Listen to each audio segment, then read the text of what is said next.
Jimmy Williams is having his pitching staff pitch in reverse. It's almost like you get the feeling that he is starting his relievers. And as you said, Bob, a chance to have their best starter, perhaps, pitch in the later innings. Chuck Knobloch in this postseason is hitting only .244 out of 13 in this ALCS. He will try to get it going for the Yankees here tonight in Game 5.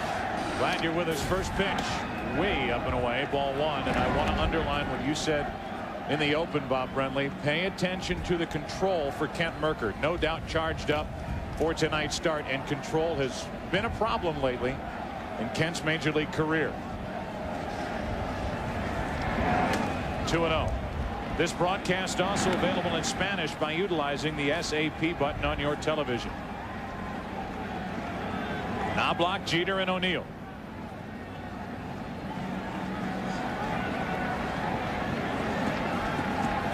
Two balls, no strikes on the leadoff man, and one gets over the inside corner. 2-1. As Jeter, who waits on deck, you can see these players. Mercker blowing into his pitching hand. It is a cold, blustery night here in Boston. By far the coldest night we've had in this postseason as Knobloch dumps one into right field for a base hit. Played on a hop by Nixon, and a good start for the Yankees. Knobloch is on to start the first inning. Take a look at the scouting report. He is coming inside to right-handers. That could change in this ballpark with the exception of Derek Jeter, because Red Sox pitchers like to pitch Jeter inside. Has increased his velocity with that cutter and slider. His change is still his out pitch, and a very effective three-quarter curve that he did not feature a lot at Yankee Stadium in Game 1. Well, Joe, those blustery winds you talked about are blowing straight in from left field. The Green Monster still well within reach of the right-handed pull hitters, but it's going to take more of a poke tonight to get it out there off of the wall. Here's Jeter taking ball one down and in.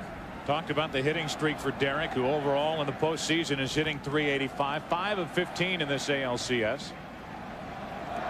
He has 1 RBI. O'Neill has 1 RBI. Bernie Williams has 2. Chili Davis none. Tino Martinez 2 in this series. And those are the 2 through 6 hitters tonight for Joe Torre. Last night, Derek Jeter made this relay throw to cut down Jose Offerman at the plate in the third inning. It was 2-1 at the time. It stayed 2-1 instead of ballooning to 3-1. And you look at the relay from Williams to Jeter, and a great tag by Girardi on the end.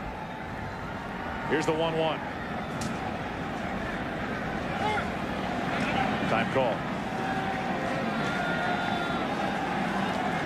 It's about as well executed a relay play as you will ever see. Derek Jeter caught the ball with his body in movement toward home plate, and as he caught it, he quickly made the exchange and a good strong throw. The 1-1 from Mercker. Falls behind, 2-1. Joe Torre telling us earlier this afternoon, as you look at Paul O'Neill on deck, that had Chad Curtis played that ball effectively off the left field wall, then the Red Sox and Wendell Kim, the third base coach, would have stopped Offerman at third base. That had runners on at second and third. Jeter pounds one into center field. Well hit.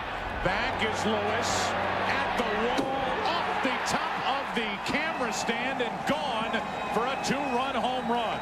Hit a long way into the wind by Derek Jeter, and just like that, the Yankees are out in front by 2. Off the top of the camera stand in center, and the Red Sox fall behind in Game 5.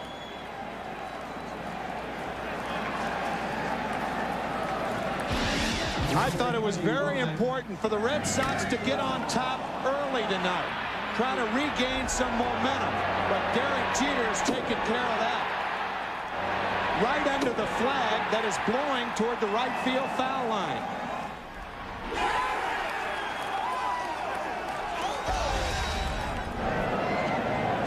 So nobody on or out, 2 runs home, and O'Neill hammering after the first pitch. Strike 1. Bob, that's a problem in trying to jam Derek Jeter. If you don't get it all the way in there, he can kill you. And that ball was absolutely blasted to beat it through that wind that's blowing in from left field and still managed to get it out of here to straightaway center. That ball was really hit well. And now O'Neill with a weak swing, and he's in the hole 0-2. So what a start for the Yankees. They get a hit by Knobloch into right. Jeter pounds one into center. Ball hit a long way, and for Derek, that is his first home run of this postseason.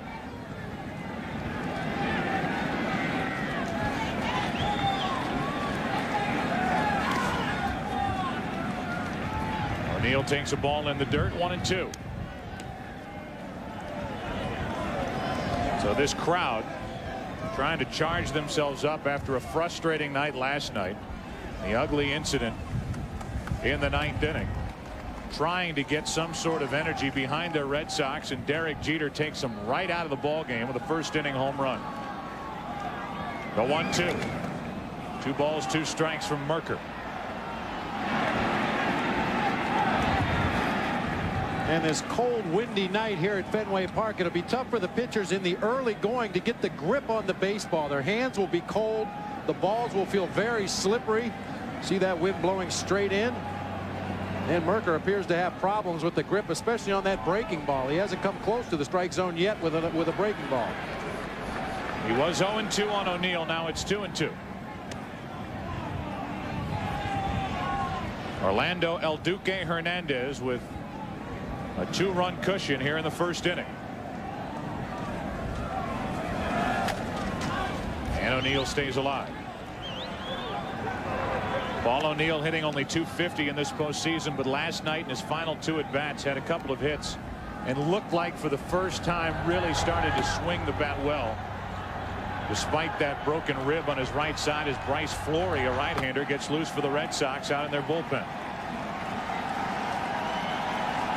So we'll see what kind of swings O'Neill gets tonight on a cold night at Fenway. That's down the left field line and into the seats. Chris Chambliss, the hitting coach, mic'd. Here's what he thought of the home run hit by Jeter.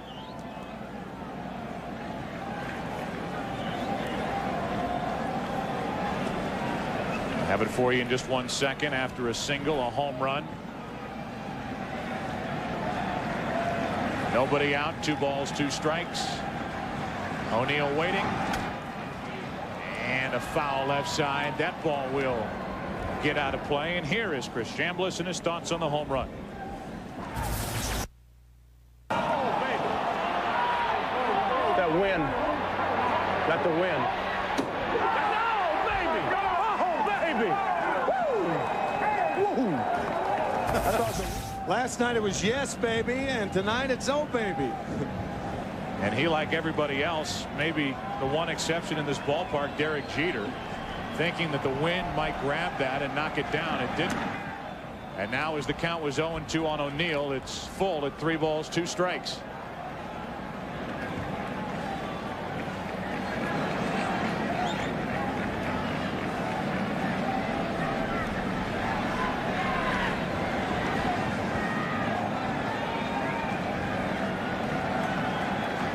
Merker looking for the first out, and O'Neill pops it into left center field. Easy for Lewis. And there's the first out here in the first inning.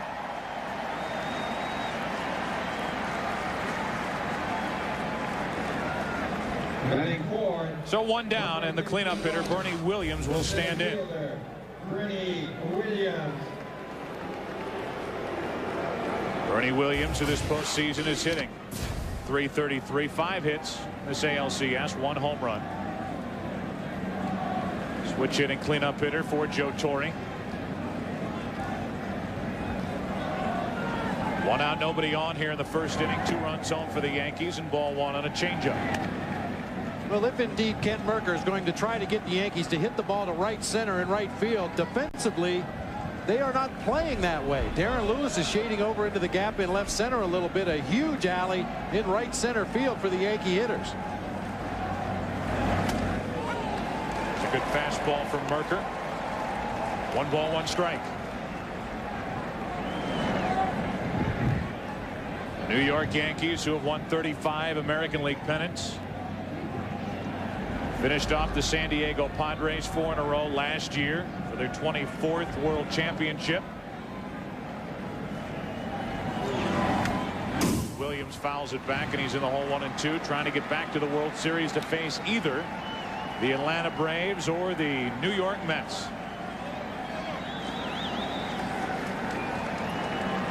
What a remarkable game played at Shea Stadium yesterday. One of the more memorable postseason games. 15 innings won by the Mets 4-3. Now the 1-2 to Williams. 2 balls, 2 strikes.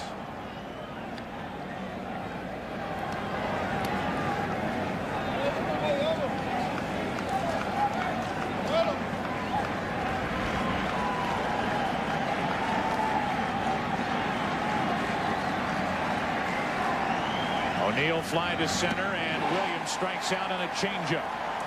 2 away here in the first inning, and that's the first strikeout for Kent Mercker.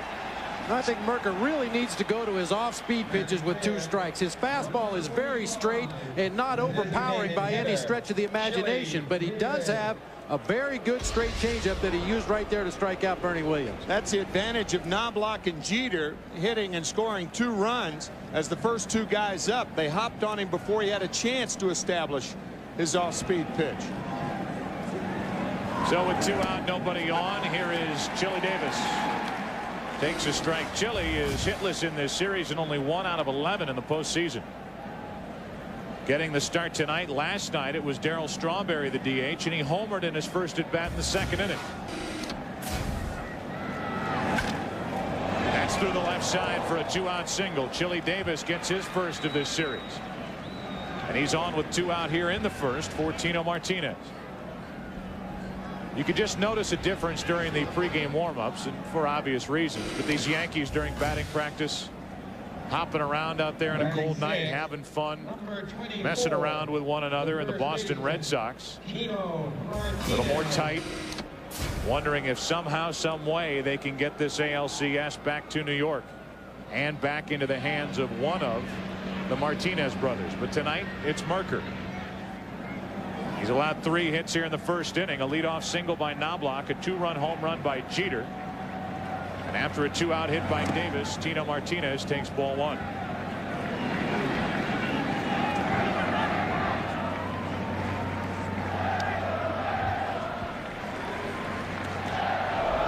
Oh.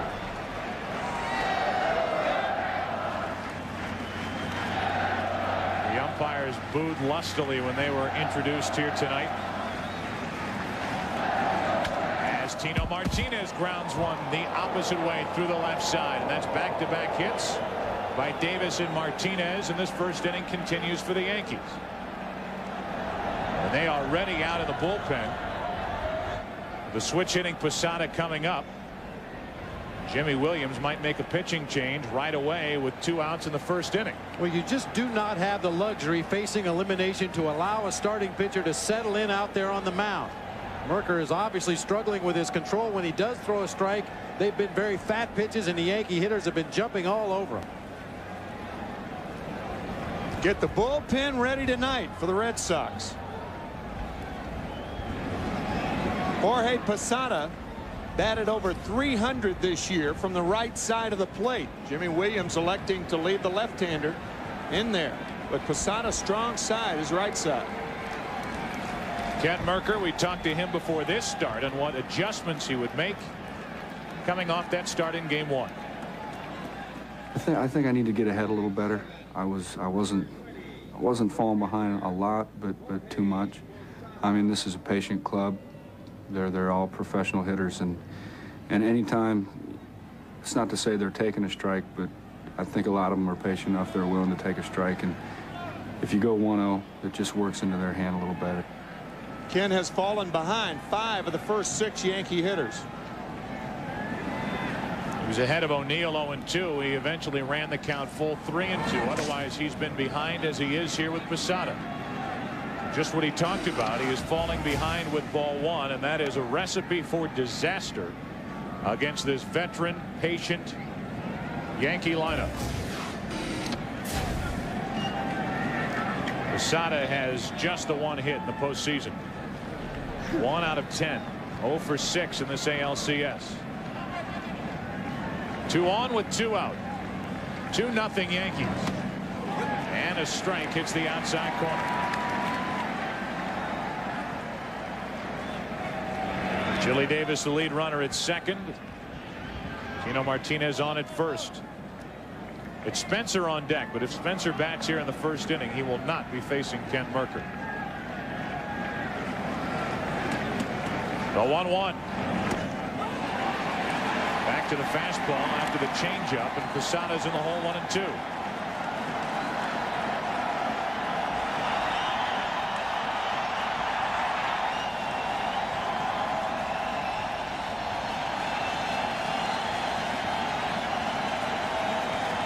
Pitch number 30 here in the first inning, coming from Mercker.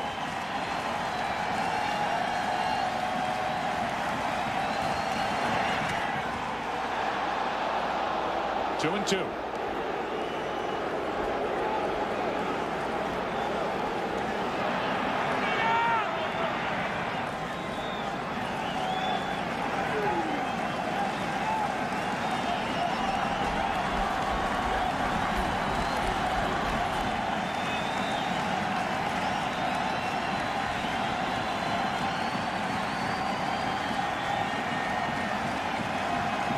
Two on, two out.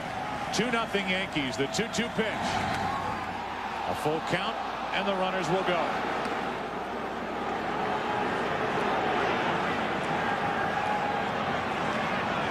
Talk about making adjustments. Game number 1, Mercker threw 26 pitches in the first inning. They'll be up over 30 in the first inning tonight, and this crowd at Fenway just pleading with Mercker to keep the Red Sox in the game here in the first inning. Runners go. Posada strikes out, and the inning is over. He did go to the changeup with 2 strikes, and Posada is finished, and so are the Yankees. This game starts with a bang for New York. 2 runs in the first inning, game 5, and they lead 2-0.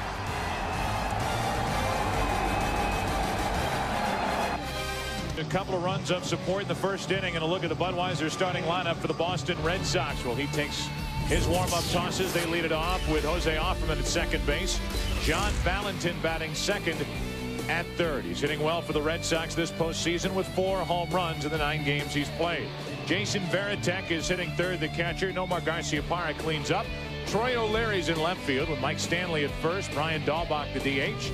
Darren Lewis is in center, and Trot Nixon, the rookie, is in right field. Defensively for the Yankees, the outfield finds Shane Spencer, Bernie Williams, Paul O'Neill in right field, Scott Brocious at third, Derek Jeter and Chuck Knobloch around second. Tino Martinez, a fine fielding first baseman. Jorge Posada's had problems behind the plate this year with 12 pass balls, but a rocket for an arm, and the high-kicking El Duque on the mound. You see his numbers during the regular season and during his career. In the postseason, he has been outstanding. An ERA of under 1 when 8 strong innings in game 1, gave up only 2 earned runs and no decision in that ball game.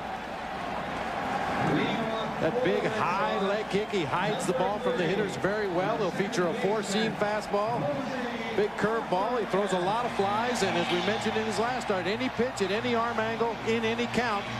Very much like Joe Torre said, David Cone with better arm strength. To be more specific about Hernandez, in his 4 postseason starts prior to tonight, 30 innings pitched, 3 earned runs, 21 strikeouts, and only 18 hits allowed. And no decision in game 1, an eventual Yankee victory in 10 innings as he misses high with ball 1 to Jose Offerman. This is what Boston hitters will be facing all night from the windup, that high leg kick. And that's why he hides the ball so well. He does not use that high leg kick from the stretch. 1 ball, 1 strike on Offerman. Valentin and Varitek will follow for Boston.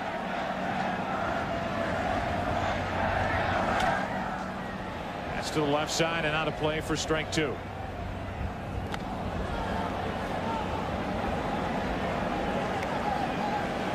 Start to look at lowest career ERA in the postseason, a minimum of 30 innings pitched. And you see 2 current Yankees. Mariano Rivera 0.42 and El Duque at 0.9. Offerman would not chase. 2 balls, 2 strikes. Check out the 3rd name on that list. Babe Ruth. won 2 games for the Red Sox while on the mound in that 1918 World Series that we keep talking and talking about. A base hit for Offerman to start the bottom of the first.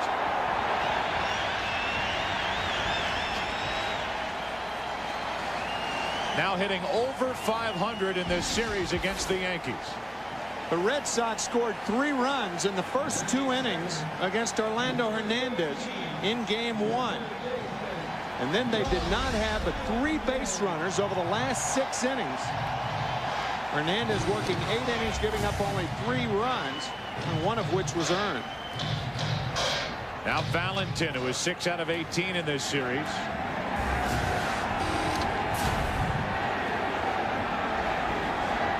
Facing Hernandez. Popping one up right side. We'll see where the wind takes that. By the Red Sox dugout, not a play. Strike 1. May remember in our scouting report we said that Orlando Hernandez was a fly ball pitcher. Well, there's no need to hit and run against a fly ball pitcher.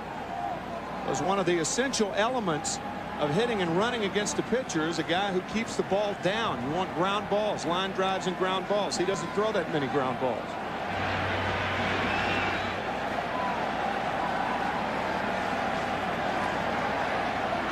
A leadoff hit by Offerman. No balls, 1 strike on Valentin.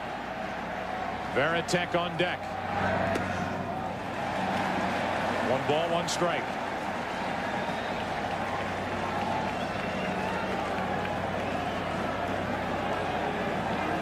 Valentin has come up with 1 big hit after another in this postseason for the Red Sox. One of the heroes in the division series against Cleveland.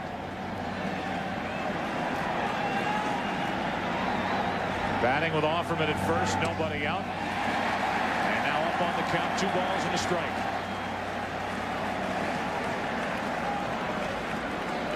Valentin, a very good high fastball hitter. He tomahawked a high fastball against Roger Clemens the other day into the net in left center field. We asked Joe Torre about how El Duque might respond with this cold weather. He said, well, we'll wait and see. Runner goes as Valentin gets a base hit to center, and Offerman will head to third. First and third with nobody out for the Red Sox.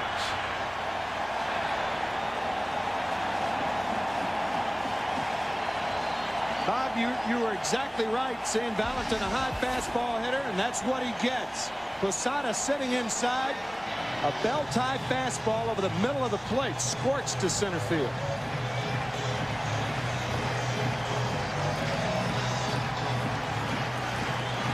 And maybe an early indication as to how the Red Sox are going to play this game. A 2-ball, 1-strike count, and they started the runner Offerman. Jimmy Williams will tell you when you sit down with him, he doesn't like to be predictable. He is very unpredictable. And as we've said a couple of times, he'll say, we're just going to go play. We're just going to go play baseball. Well, they're not going to lay around here tonight waiting to get beat. They tried to force the issue, and it worked. And now it's runners at the corners with nobody out for Jason Varitek.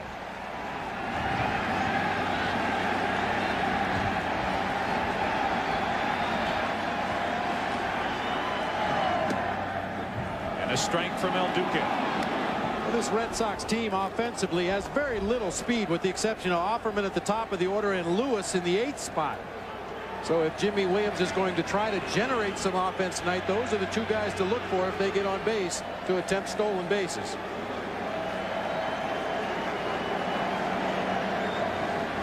The 0-1. Sounded like Varitek broke his bat. It's foul for strike 2, and he did. And that's how unpredictable Hernandez is. With Tino Martinez holding the runner at first base, his second pitch to a pull hitter is inside. The last thing Varitek is looking for is a ball that he can yank through that hole.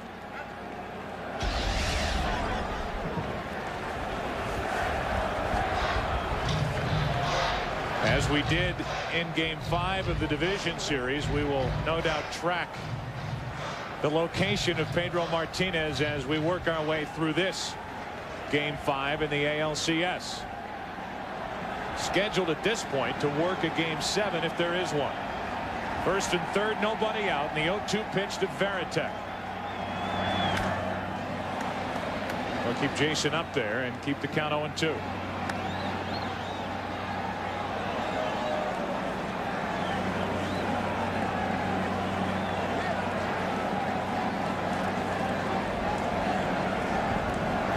Garciaparra will be next for Boston.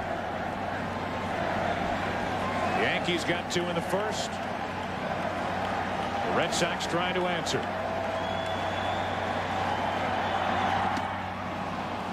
A big strikeout for Hernandez as he takes care of Varitek, 1 away. Back inside to Varitek. Look at Posada sitting inside, and the Hernandez fastball on the inside edge eats Varitek up.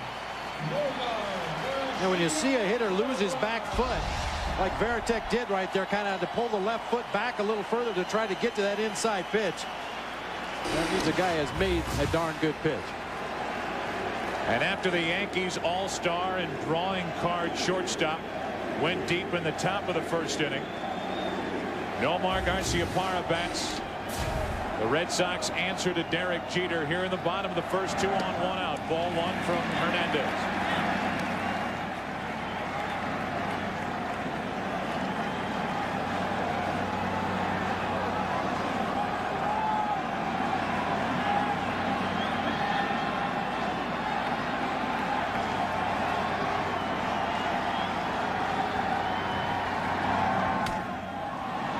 Pop-up left side. Looking at it is Brocious. In front of the Yankee dugout, 2 gone. Hernandez dropped down sidearm, and Garciaparra popped it up. First and third, 2 out now. You may remember in Game 5 of the division series, Pedro Martinez wearing cleats on the bench as he is tonight. He came in and pitched 6 innings of no-hit relief in that clinching Game 5 of the division series. Once again tonight, wearing his pitching shoes. With that pitching toe, that's reinforced on the right-hander's right foot, of course. Now runners at the corners with 2 out. And it's up to Troy O'Leary to turn this what looked like exciting inning for the Red Sox into something productive. And out to the mound goes Jorge Posada. It is said that clothes make the man. I guess shoes make the pitcher, as far as Pedro's concerned. Entering this game, see the Red Sox about 100 points better with a batting average in this series, but a lot of these numbers inflated because of that 13-1 victory in Game 3. First and third, 2 out, and a strike is into O'Leary.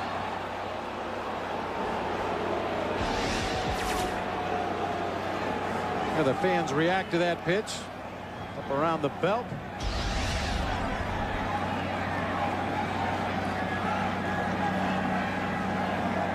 O'Leary trying to put the Red Sox on the board, down 2-0, and that's into right field for O'Neill. Wynn gets a hold of it, pushes it near the line, and O'Neill puts it away to end the inning. Orlando Hernandez into and out of trouble. First and third, nobody out. Red Sox do not score and trail 2-0 after 1. Then Brocious, then Knobloch for New York, up 2. And Spencer pops it up behind short. Garciaparra there for the Red Sox. 1 pitch, 1 out. Here in the second inning for the Yankees.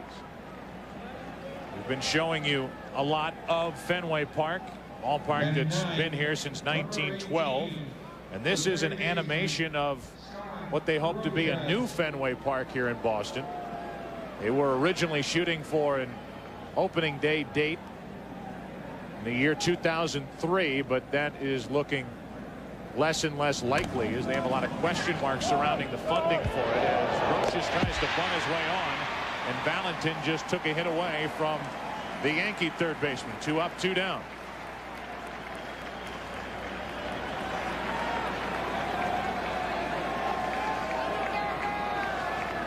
Take a look at Fenway Park.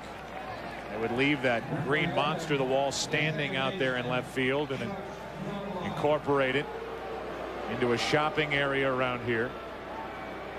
Move home plate over to a new ballpark, but all of that up in the air while people continue to enjoy baseball in historic Fenway Park. 88th year of baseball in this stadium. Knobloch with 2 out, nobody on, takes a strike.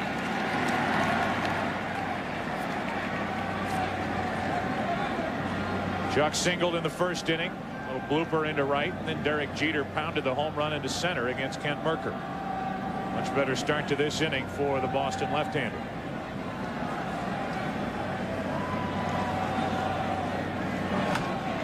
Off the end of the bat to the right side for Stanley, and the flip for the out. Much more economical inning for Kent Mercker. A 1-2-3 frame. Bottom of the second inning. The Red Sox will send in Stanley, Dahlbach, Lewis down 2-0.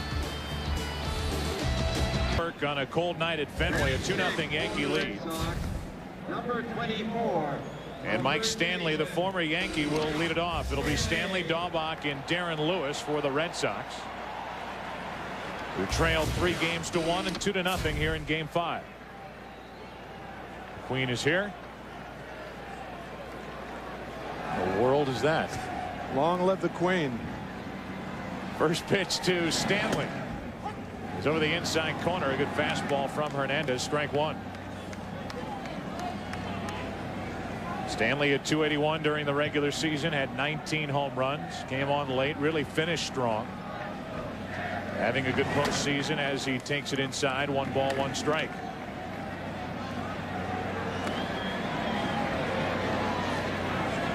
Hernandez seems to be throwing harder tonight than he did in Game 1. Extra pop on the fastball. Either that or we're just closer to home plate here at Fenway than we were at Yankee Stadium. Possibly a combination of the two. He's throwing louder. We know that. He's ahead on the count of 1-2 strikes on Stanley. More sidearm, and he gets away from Posada. 2-2.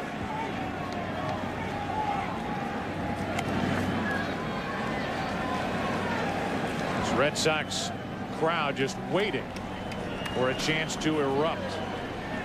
Thought they might have a chance in the first inning. Back-to-back hits to start. First and third, nobody out, but Hernandez got out of trouble, and now after being up on the count 1-2, it's full on Stanley. Joe Torre telling us that Hernandez with an uncanny knack of when to add a little bit, when to take a little bit off. The 3-2 to Mike Stanley. Do it again. It's a danger zone for Mike Stanley. A very good low ball hitter as opposed to John Valentin, a high fastball hitter. Mike Stanley likes that ball down around the knees or even lower. That's his happy zone. That's where he likes the ball, and he just missed that one. A leadoff walk. We talked in our scouting report about how El Duque is a high ball pitcher. First and third, nobody out. Veritek down. High fastball. High breaking ball to Garciaparra. High fastball to Troy O'Leary. Out of the inning. I think a big key for the Red Sox offensively in this ball game will be the performance of their left-handed hitters against El Duque. The left-handers were 5 for 17 against him in Game 1. Unfortunately for the Red Sox, the right-handers only 2 for 14. And that follows the pattern of the regular season for the Yankees right-hander. A lefty now, it's Dahlbach. He takes a strike over the outside corner. But throughout the regular season, right-handers only hit 187 with 9 home runs, as opposed to the lefties who hit 273 with 15 homers. One of those by Brian Dahlbach.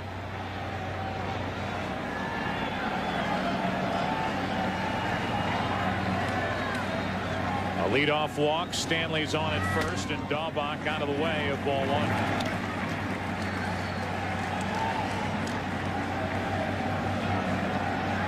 Darren Lewis next, and then Trot Nixon.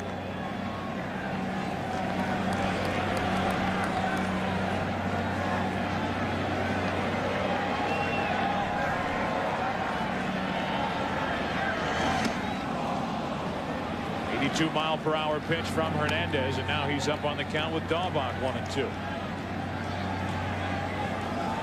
You see the numbers we were just speaking about. The Red Sox have followed pattern with those numbers throughout the postseason when facing Orlando Hernandez. The left-handers have had some success. The right-handers have been shackled.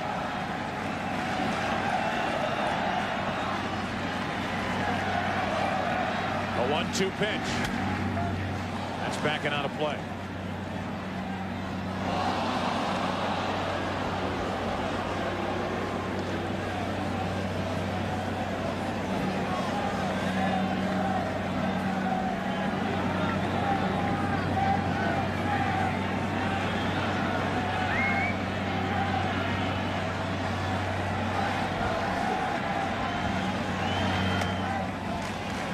Balls, 2 strikes.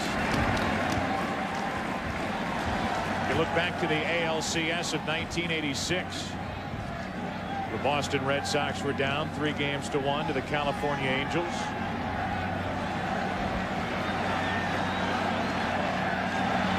As Dahlbach strikes out, and that's 2 strikeouts for Hernandez. 1 on, 1 out here in the 2nd inning. And if you can remember the home run hit by Dave Henderson while we watched the strikeout, the part of Dahlbach.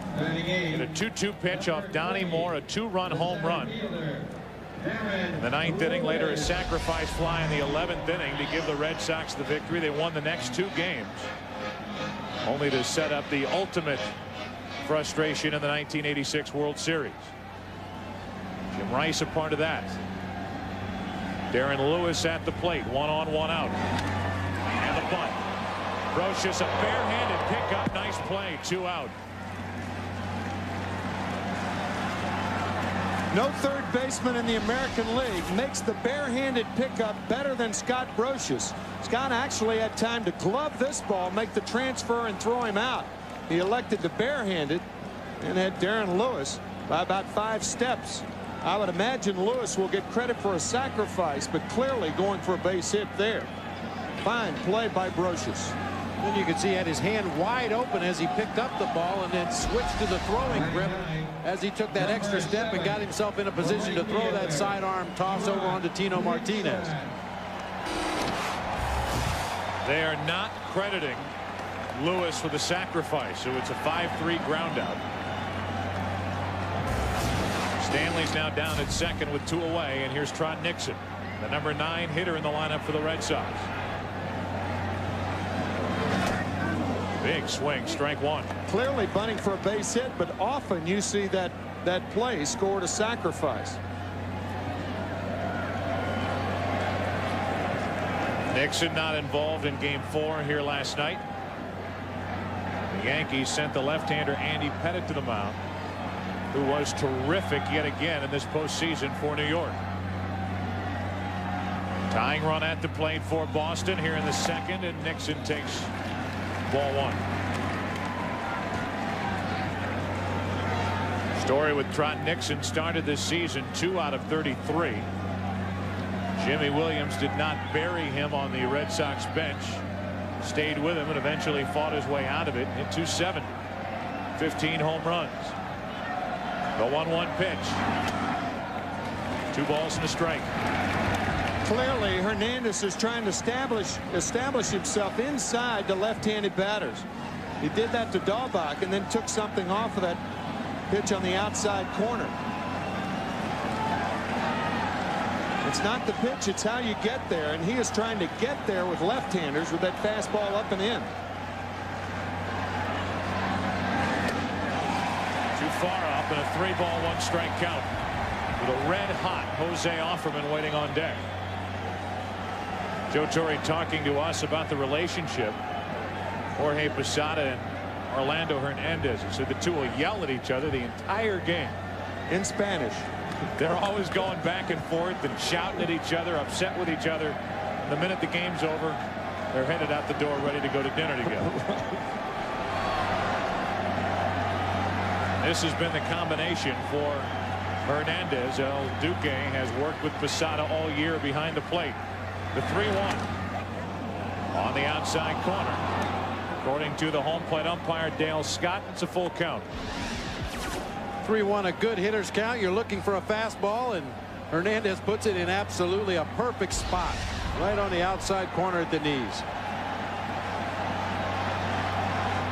Leadoff walk. Hernandez trying to get around it. And he'll go through a new set of signs with Posada.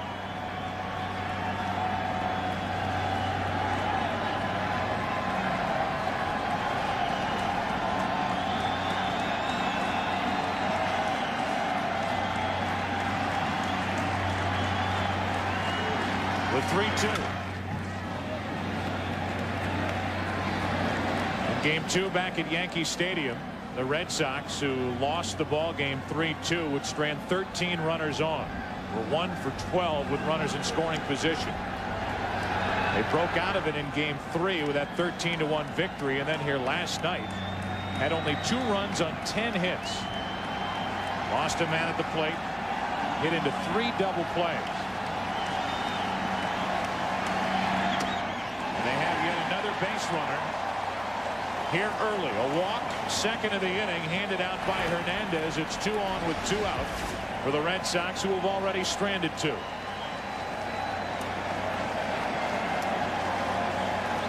Pretty good pitch, called ball 4. To give Jose Offerman a chance with 2 on, 2 out. Sometimes a catcher can get a pitch for a pitcher. Sometimes a catcher can lose a pitch for a pitcher. I think the way Posada caught that ball made the ball look lower than it really was. Red Sox already 0 for 3 with runners in scoring position as Offerman stands in and takes a strike. Jorge Posada not catching this 3-2 fastball very smoothly. Very close. Sometimes that action of that pitch in the glove doesn't allow you to catch it smoothly. The 0-1 to Offerman.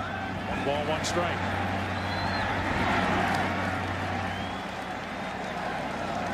Stanley a leadoff walk. He is at second. After a 2-out walk to Trot Nixon, here's Offerman. 7 out of 11 this postseason. One of the few for the Red Sox coming through with runners in scoring position. Overall, 11 out of 21 at the plate against the Yankees. Couldn't hold up, and now Offerman's in the hole, 1-2.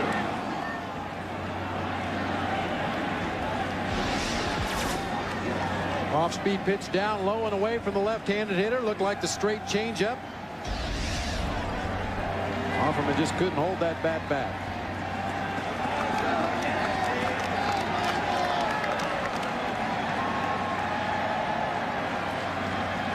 The 1-2. Just off the outside corner. Hernandez started to walk away and now smiles in at Dale Scott. Through his teeth, probably saying, come on, where was that pitch? You can see how far on the inside corner Dale Scott is set up. Those pitches on the outside corner, he really just has to guess at whether they catch the corner or not. The 2-2. Offerman strikes out, and the Red Sox are 0 for 4 with runners in scoring position. They've stranded 4 after 2 innings. Trail by 2. Back to Fenway after this from your local Fox station. The category of always be prepared. The Red Sox already have their luggage packed in a truck, ready to go to the airport, ready to go to New York. That was Merker's bag after the first inning. Hope he didn't pack anything fragile in that suitcase. It took a tumble, and Merker gave up 2 in the first inning for a minor stumble with a hit and a home run. 32 pitch first inning, only 4 in the second, so he settled down. It's a 2-0 Yankee lead here in game 5. So the Red Sox are ready to go to New York if necessary. Those are a couple of nasty words in the postseason. You're on the short end in a series, as the Red Sox are down 3-1. Game 6 if necessary. Here's Jeter, who flies one into right. Over near the wall is Nixon, who reaches up. It's a foul ball. Very nearly a home run. Down the right field line and nearly off Pesky's pole down the right side. A combination of the wind and the slice, just foul.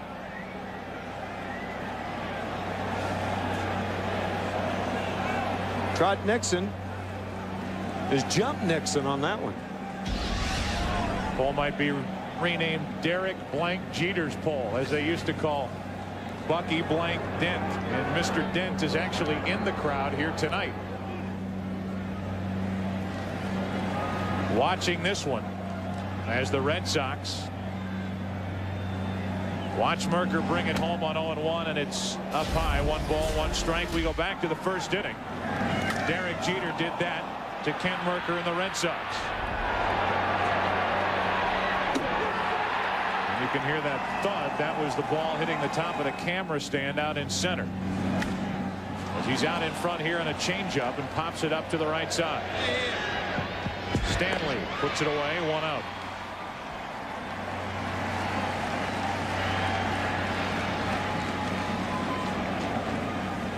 Merker, who was 1 hitter away from leaving this game back in the first inning, now is retired 5 in a row as he pitches to Paul O'Neill. That key pitch was the 3-2 changeup to Jorge Posada. It was out of the strike zone, but by swinging at that kept Merker in the ball game. O'Neill fly to center his first time up.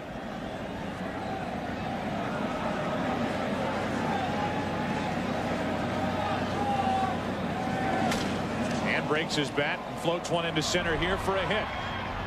Played on a hop by Lewis. 1 on, 1 out here in the 3rd inning. And I would imagine any hint of trouble whatsoever, and the Red Sox bullpen will get busy again.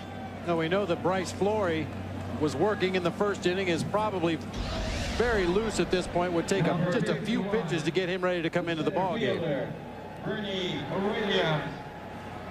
So Merker gives up the 1-out hit, and Bernie Williams, who struck out his first time, digs his way in.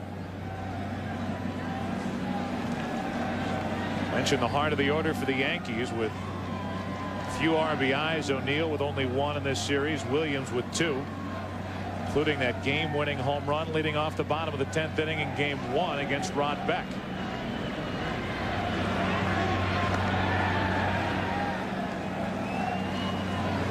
Runner at first, 1 out, and ball 1 to Bernie Williams.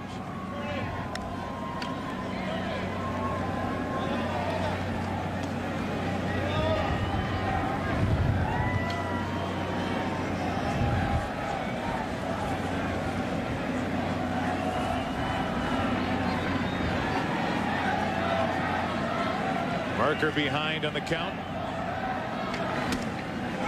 Down the middle with a fastball, 1 ball, 1 strike. We talk about the home run that Bernie Williams hit in Game 1, and now we show it to you. Second pitch. 2 87-mile-per-hour deliveries from the right-hander, and the second one left the park. That's the way Game 1 came to an end. Now the 1-1 pitch. Strike 2 on Williams.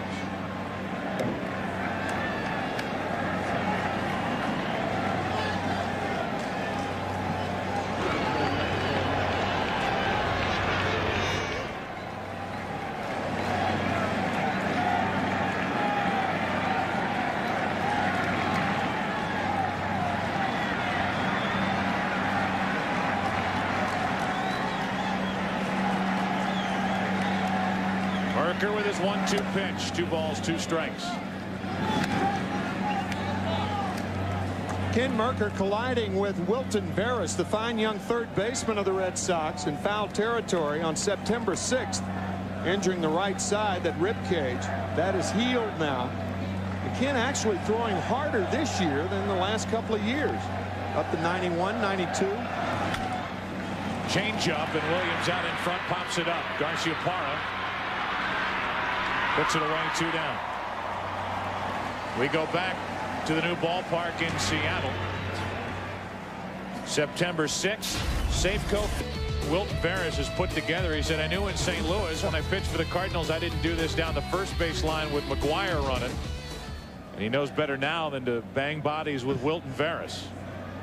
So on the disabled list after that. He was pitching well for the Red Sox up to that point. He has been a key figure in the rotation for Boston so far in this postseason.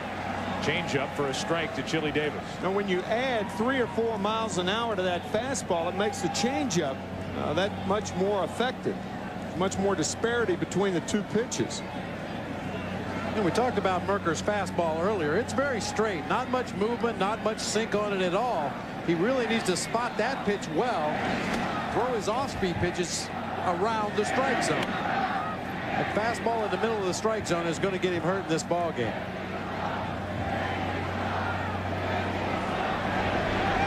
To the watchful eye of Joe Kerrigan, one of the game's best pitching coaches.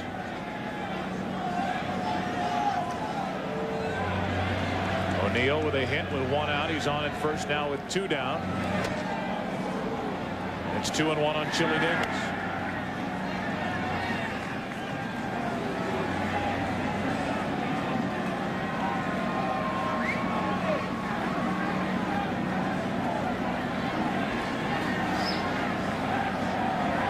Merker, who worked 4 innings in that game 1 start.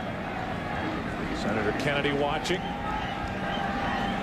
Here at Fenway as the 2-1 pitch is brought home, and Davis now 2-2. Another good changeup from the Boston left-hander. Working the off-speed pitches around the edges of the strike zone. Trying to use a fastball to move the hitters off the plate or throw it out of the strike zone away. Come back with another off-speed pitch for a strike.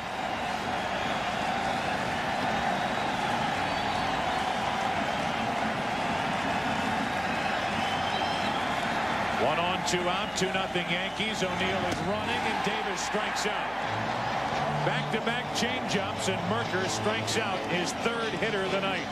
A 1-out hit by O'Neill. The Yankees now have stranded 3. Bottom of inning number 3. Red Sox batting, trailing by 2. Fenway Park, we slip into the bottom of the 3rd inning. A 2-0 Yankee lead. In case you didn't know it, this is the American League Championship Series on Fox. And that is Fenway Park. Talked last inning about the designs and the desire for ownership here to move into a new ballpark that would produce more revenue. It's actually something that Tom Yawkey, the longtime owner here, was talking about in the mid-60s. Talking about that in the spring of '67 before that dream season. Put on the shelf, and now it's back alive and well, at least on the part of the Red Sox. A lot of issues yet to be determined. These fans wondering if this is the final game to be played here this millennium, as Hernandez drills the outside corner and Valentin's in the hole 0-2. Valentin, Varitek, and Garciaparra.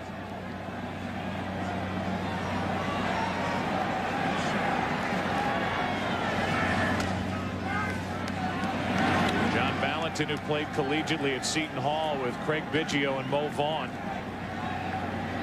Coach there said at the time he was such a poor hitter, he only hit him 9th because he wasn't allowed to hit him 10th. And here he is, one of the postseason heroes for the Red Sox, and at the plate now with a 2-ball, 2-strike count in Game 5 of the ALCS.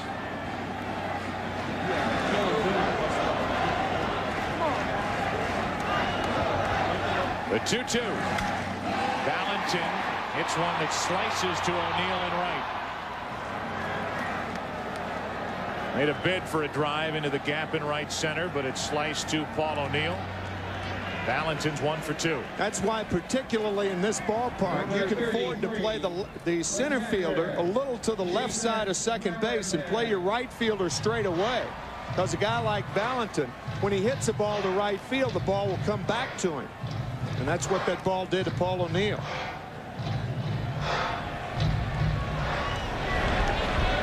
Valentin's had 2 at-bats. He's made good contact both times up. 1 for 2, and Varitek, who started that string of 3 in a row with runners at first and third, nobody out in the first inning by striking out.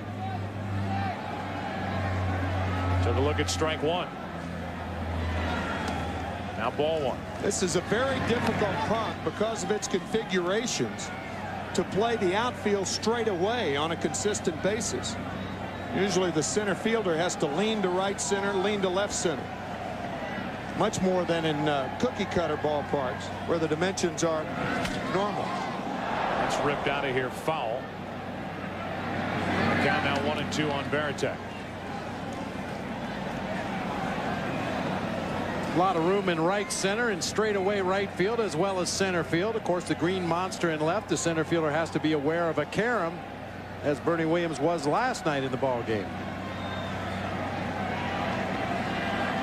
Hernandez has Varitek set up and strikes out his 4th of the night. Lots been said about the umpiring crew in this ALCS, and specifically about last night's game. Here are Nomar Garciaparra's thoughts on this umpiring crew. You know, I've always felt, you know, umpires don't beat you. You know, when you have opportunities, you got to take advantage of those opportunities or whatever to go out there, put the game away. I really don't believe giving them the opportunity to beat you or whatever. So I don't believe they beat you. You know, as a team, you take your losses, and as a team, you take your wins.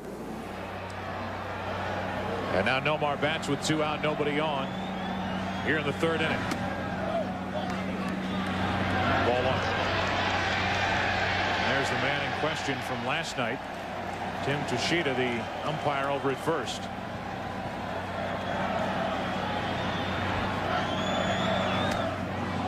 One ball, one strike.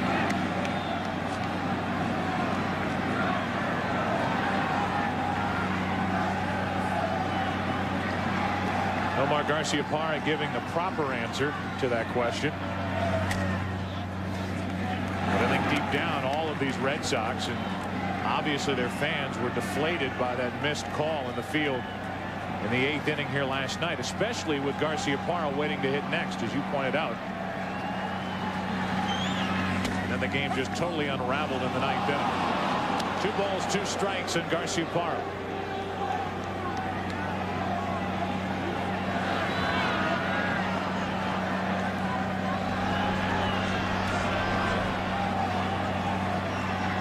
Hernandez trying to retire the Red Sox in order for the first time tonight.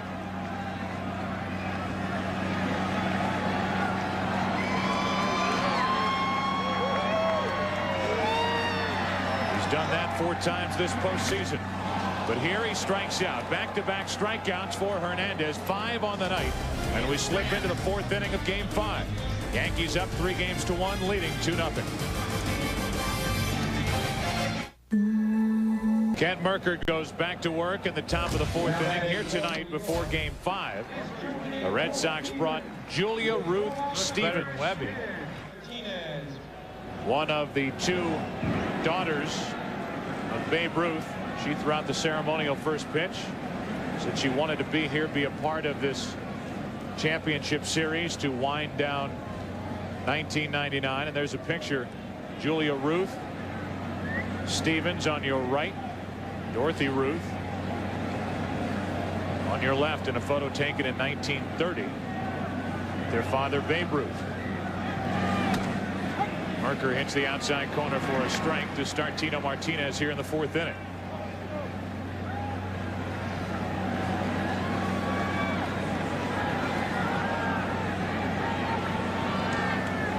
No balls, 1 strike. Martinez singled his first time and now takes a ball. Babe Ruth had been married to his first wife, Helen, who died in 1929. They had adopted Dorothy Ruth. She has since passed away.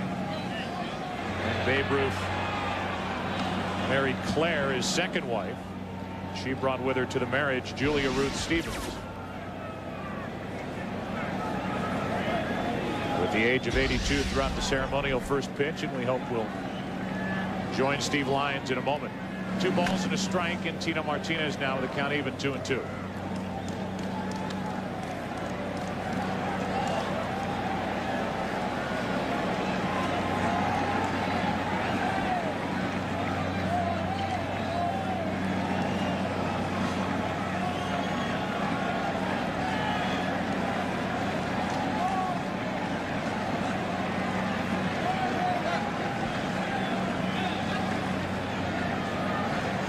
Yankees got 2 in the first on a hit by Knobloch, a homer by Jeter.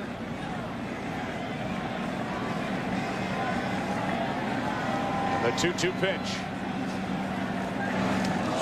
Score. Ouch. Off the shoulder, we hope. Tino Martinez. That caught him up high. And Martinez will head down to first to start this fourth inning. And we'll see exactly where that hit Tino. Right on the 4. The bottom part of the 4 on Tino's back. Bob, you were talking about that fastball straight from Merker. That ball was really tailing in nastily to hit Martinez. Number 20. Well, on a cold, windy night here at Fenway Park, that couldn't have felt very good for Tino Martinez. So Martinez is on to start this fourth inning for the Yankees, and Jorge Posada, who struck out to end a long first inning for Merker, digs his way in. Pedro can't bear to watch at the moment as the first pitch is lined foul off to the right. Surprising, at least, that there's nobody warming up for the Red Sox out in their bullpen at this moment, at least to me. You would have to figure, as was the case back in the first inning, they still are working with a short leash for Kent Merker. 1 ball, 1 strike on Posada. This is a situation where the Red Sox almost have to have a pitcher ready every inning. It's very difficult to warm up on a cold night. I agree with you, Joe. It is surprising. 1 ball, 1 strike on Posada. 1 on, nobody out. The changeup roll foul for strike 2. Yeah, during the regular season, you may wait until a base runner gets on base or a couple of base runners get on base. But in the postseason, especially facing elimination, you have to go almost according to the count on the hitter at the plate. If you fall behind in the count, it's time to get somebody up. Fleury got ready back in the first inning. He has taken a seat since the top of the first, and there has been no action out of the Red Sox bullpen since. Merker looks at Tino Martinez.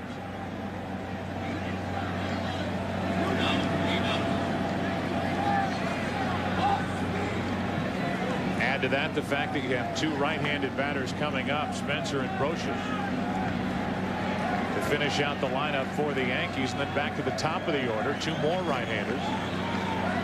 Here's the 1-2 to Posada. It's popped up right side, slicing down into the corner and out of play. Still 1-2.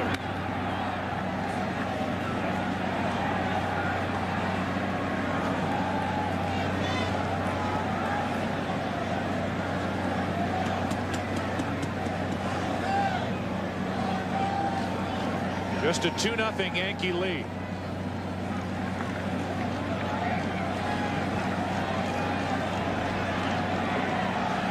Sure, for the Red Sox and their fans, it feels like more than just a 2-0 lead here in Game 5. 2 balls, 2 strikes from Merker.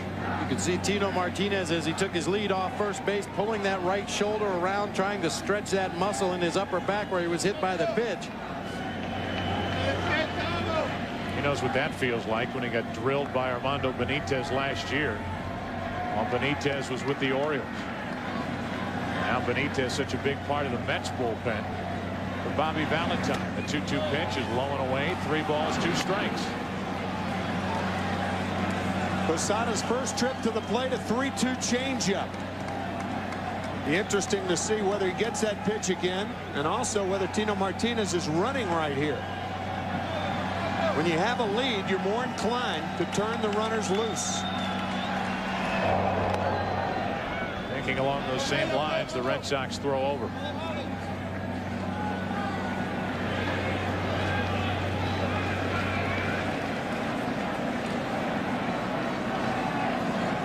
Three balls, 2 strikes after Martinez was hit by a pitch to start the inning.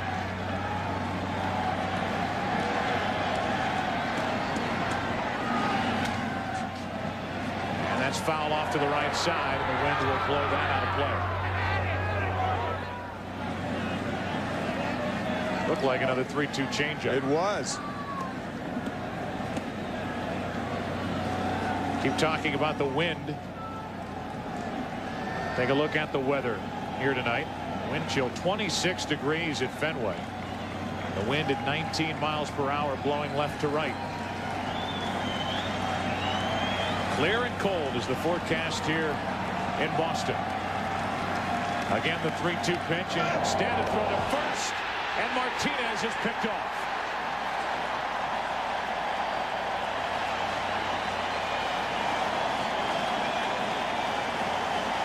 You can see the look on Joe Torre's face. You cannot be picked off in that situation, even if you're running. Often the first base coach will say, make sure he's pitching. If you're going, it appeared that Tino was going and picked off by Kent Mercker. Yeah, in a 3-2 count, you just have to rely on the hitter to protect you as a runner. So make sure that guy goes home. Now back to the fastball, and it's fouled back. It's still 3-2 on Posada.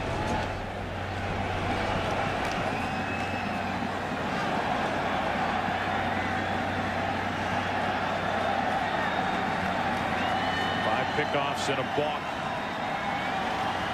Bay Steelers little success against Mercker this season as the 3-2 is outside for a 1-out walk.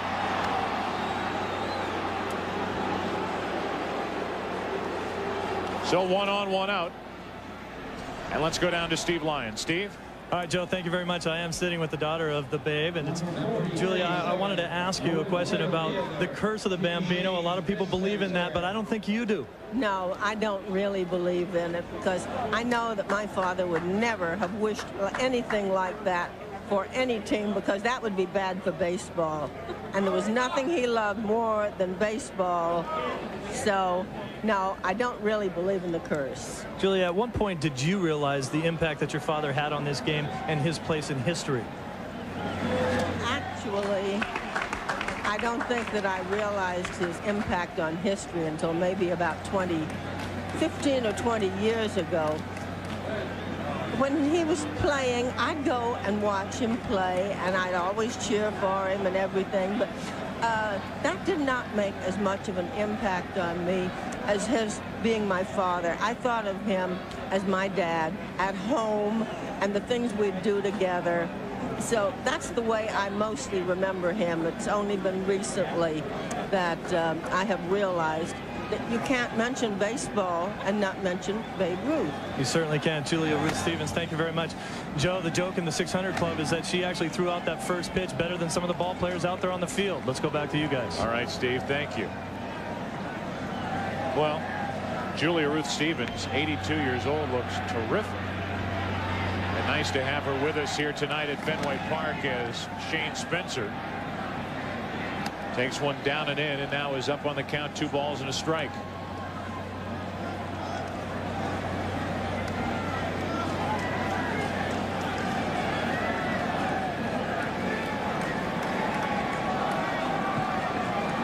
Tino Martinez, who was hit by a pitch to start the inning, was picked off. Then a walk to Posada followed.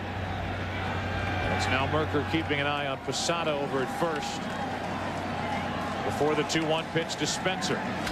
Hard hit, but foul. Let's go down to Keith Olbermann. Keith?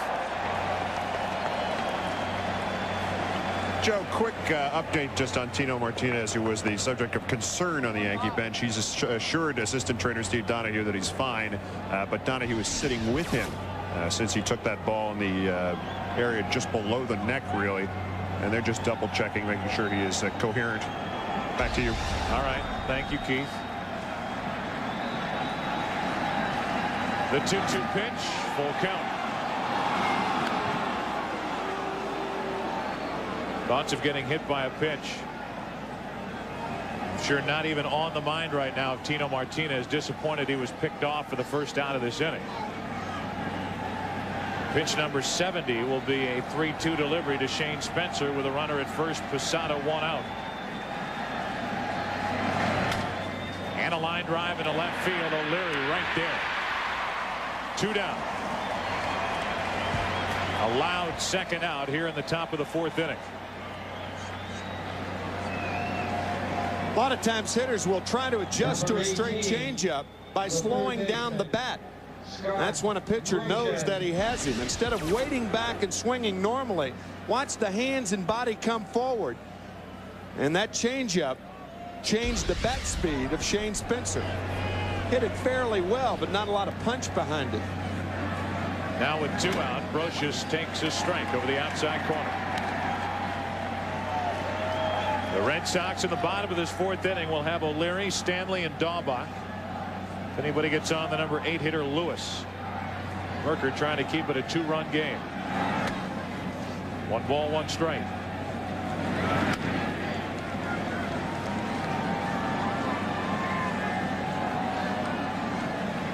Knobloch would be next.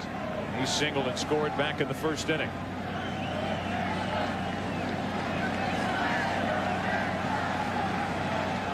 The 1-1 to Brocious.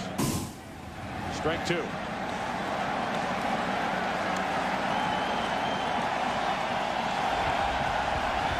Jimmy Williams saying in game 1, Kent Merker gave us 12 outs. Well, he's given the Red Sox 11 tonight.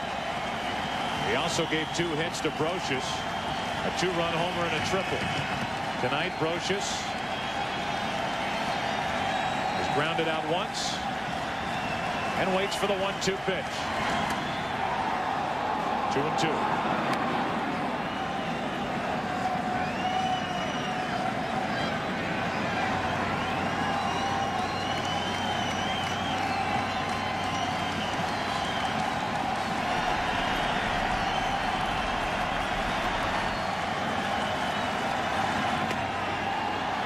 Full count now. The runner at first, Posada, will take off.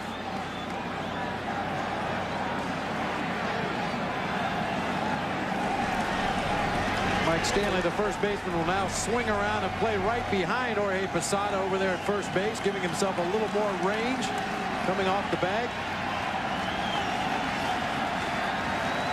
Runner goes.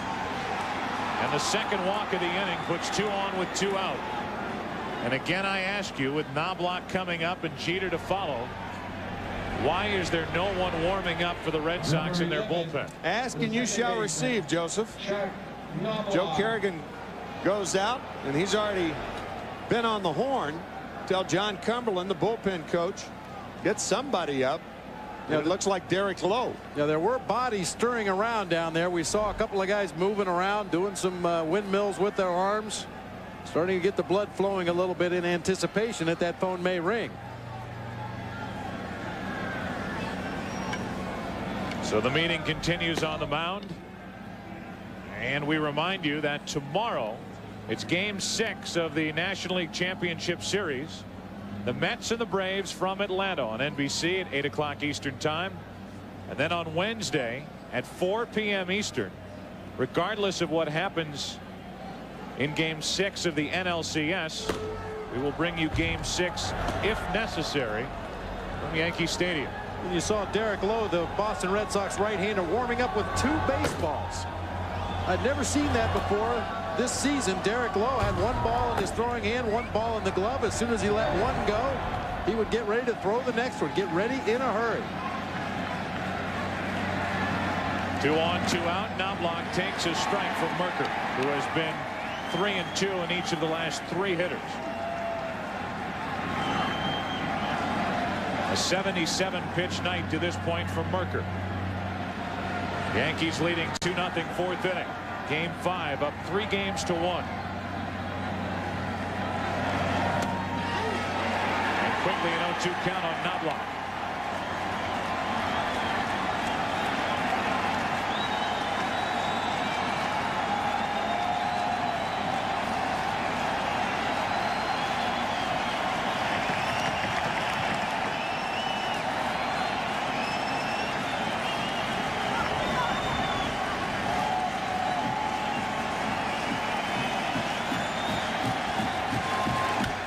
To the right side, a base hit. They will bring Posada and now hold him late as the throw comes in. A perfect throw from Nixon. And the bases are loaded with 2 out here in the 4th inning. Willie Randolph waving him around third and then put up the brakes late when Nixon made a strong play out in right. Jason Varitek, the catcher, given the sign by Jimmy Williams in the Boston dugout to go out and talk to Ken Merker. And Joe, your point really comes to the fore right now, because Derek Jeter is the last pure right-handed hitter before a string of left-handed and switch hitters for the Yankees. So if Derek Lowe's going to be in the ball game, it should be right now. And Derek Lowe is probably ready. He doesn't take very long to get loose down there in that bullpen. Well, they got him up late in the inning. 2 walks and a hit batsman, but he was picked off. And gone is Merker here in the 4th. Burger King has added a new word to the English language, craveable. 2 balls and a strike from Derek Lowe. Derek against Derek with Jimmy and Joe watching.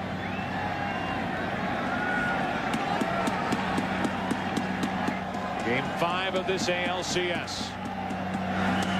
3 balls and a strike.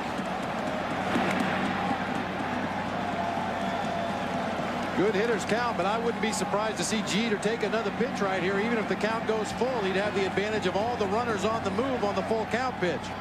One thing about Derek Jeter, a very aggressive hitter, however. The 3-1 is grounded to third, foul, full count. We'll get the runners on the move anyway. Yep. So the Red Sox, who left Merker in there. A walk to Brocious, a hit by Knobloch to load him up. The pitching change made, and now it's Derek Lowe with a full count on Derek Jeter. Bases loaded, 2 out.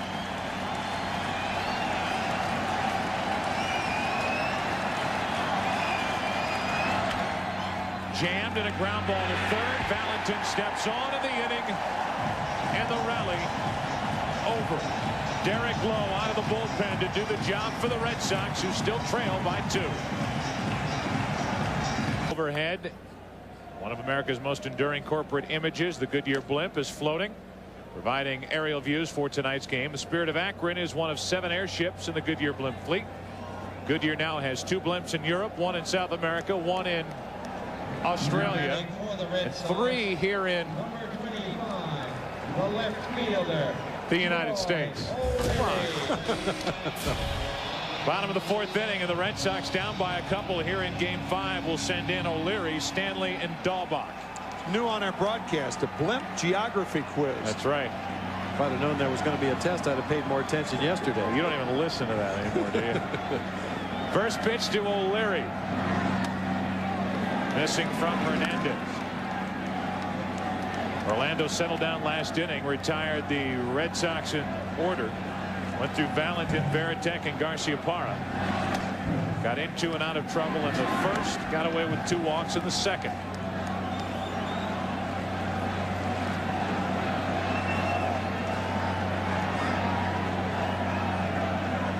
The Red Sox have to wonder if, like in Game 1, Hernandez has gotten past the first 2 innings and now is going to settle into this game, as you talked about at the start of the night. The 1-1 popped up third base side, and Brocious gives it a look. O'Leary is gone, and that is 5 in a row retired by El Duque.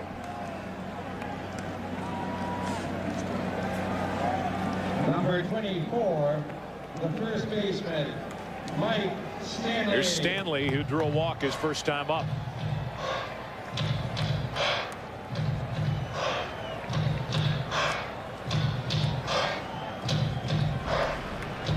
There's Nomar working on that necklace again.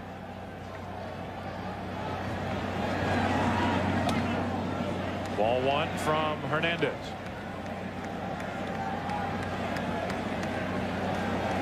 Garciaparra was working on that necklace, I guess, back in Game 1. Thought he was running a thread through his pants. One of the most superstitious guys. Even though the Red Sox lost Game 1 in heartbreaking fashion, is working on that necklace over in the Red Sox dugout. Well, that may be another one of his superstitions. Yeah. The 1-1 pitch. 2 balls and a strike on Stanley. I mean, ball players have always been very superstitious as a group in general, but I think this guy would be the captain. Sitting coach Jim Rice, I think, would agree with you. The 2-1 pitch. Stanley drives it into left center field. He got under it and into the teeth of the wind, into the glove of Spencer. 2 up, 2 down. Bases empty here in the 4th inning, and here is Jim Rice talking about Nomar's superstitions. if you could send a camera to the ballpark, I'd probably say more at home, and watch him as he walks into the clubhouse. You would see different things, certain things that he eats before the game. He would come in and wrap himself. He had little wraps that he put around his ankles. He takes a shower. He takes a whirlpool. He get rubbed down and put on certain attire that have holes in them. 2 out, nobody on, and Dahlbach fouls the first pitch back. Sounds like one of my workouts. Get a whirlpool, rub down, put on clothes with holes in them, and just sit there. Then you put your jacket on backwards. We've seen him do that throughout this series. Yeah. Whatever, keep it up. Keep it up. One of the game's best. Base is empty, 2 down, 0-1 the count. And that's ripped deep into right field. Curling into the corner and going foul. Dahlbach unloaded, but the wind helped push that one foul.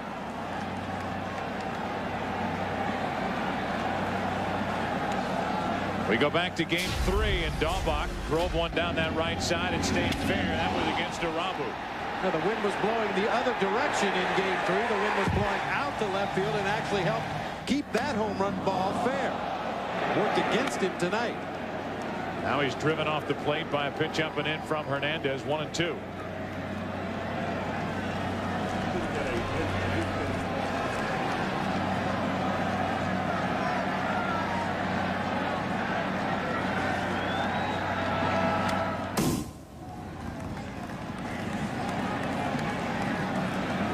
Hernandez trying to retire his 7th Red Sox hitter in a row. Remember the first time up, Hernandez establishing the fastball inside to Dahlbach, and then he went away with that changeup. He has thrown 4 fastballs inside, one of which was pulled hard foul. Again, the 1-2 skips in there. 2-2.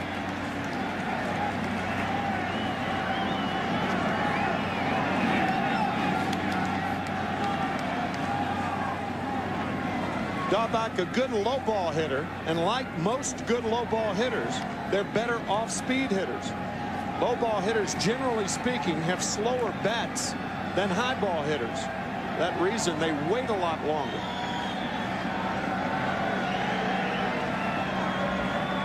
The 2-2 pitch. Dahlbach checked his swing.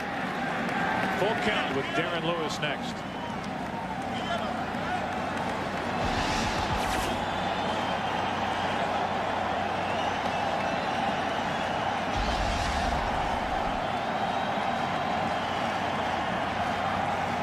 Duque up to 70 pitches. Number 71 will be a 3-2 pitch to Dahlbach. It's a 2-out walk. And it's the 3rd walk handed out by the Cuban-born right-hander.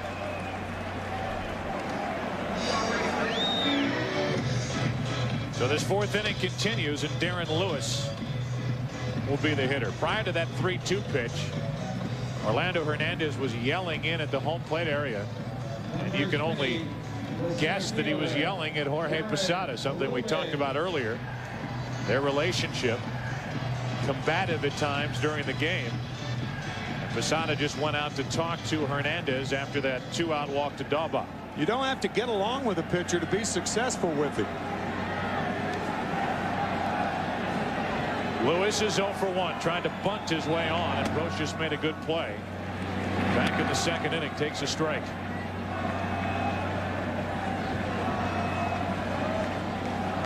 In case you're wondering, Darren Lewis hit only 2 home runs during the entire regular season. Knocked home only 40.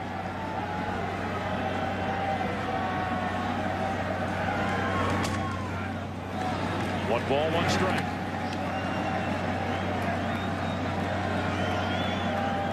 Hitter on deck, Trot Nixon, much more of a home run threat. He hit 15. Rich Steinbrenner bundled up on a cold night at Fenway. A 1-1. That caught the outside corner. according to Dale Scott, not according to about 500 umpires sitting in the seats behind home plate. It was a slider down low and away from Darren Lewis. That time a nice job by Jorge Posada making that pitch look better than it really was. The crowd groaned, and it's a 1-ball, 2-strike count. Sidearm pitch, and Lewis pops it up. Right side for Knobloch. Chuck puts it away, and the Red Sox now have stranded 5. We've played 4 innings here in Game 5, and the Yankees still up by 2. Now with the Yankees up 2-0, we're with a guy, Bucky Dent. Bucky, I got to ask you right off the get-go, how can you show your face in this town? It's pretty easy, to tell you the truth. You know, they're great sport fans, and you know, to be able to come back here and be a part of the the playoffs, it's really exciting for me. How often do you hear about that huge home run in '78, the 1-game playoff against these Red Sox? Every time I come back here, and every time New York plays Boston. How great is it to see the Red Sox and the Yankees in a postseason play? It's neat. I mean, you know, 2 great baseball towns, you know, with a lot of tradition and, you know, a great rivalry, and to see them, you know, battling it out again for another postseason, it's really special. You know, I assume you do have a real middle name, although we know of a different middle name right here in Boston. We can't talk about it on TV. What is your real middle name? Earl, but Don Zimmer's got a better name for me. All of Boston does. Bucky, thanks for being a good sport. Let's go back to you guys up in the booth. All right, Steve, thank you. Well, if he was trying to hide under the black hat and the black coat, the secret is out. Bucky Dent is here watching his former team, the Yankees, with a former Red Sox manager, Don Zimmer, in the Yankee dugout, seated next to Joe Torre. The Yankees lead 2-0. And it's a 2-ball, 1-strike count on Paul O'Neill. O'Neill, Bernie Williams, and Chili Davis for the Yankees here in the 5th inning of Game 5.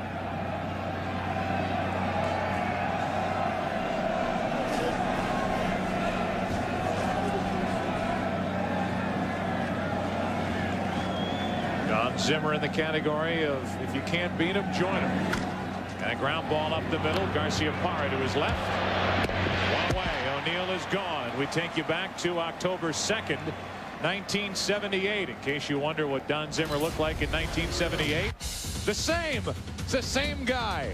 He hasn't aged. And there's Bucky Dent off Mike Torres. An eventual 5-4 victory after this 3-run home run into the netting. And heartache and heartbreak for baseball fans in New England.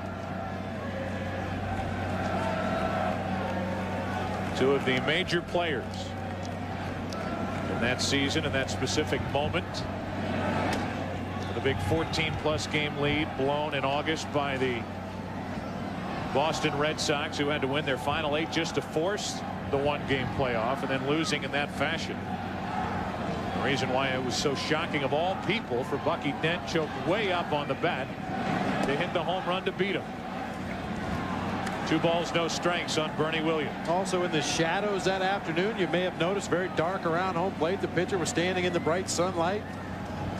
Everything said it wouldn't happen, but it did.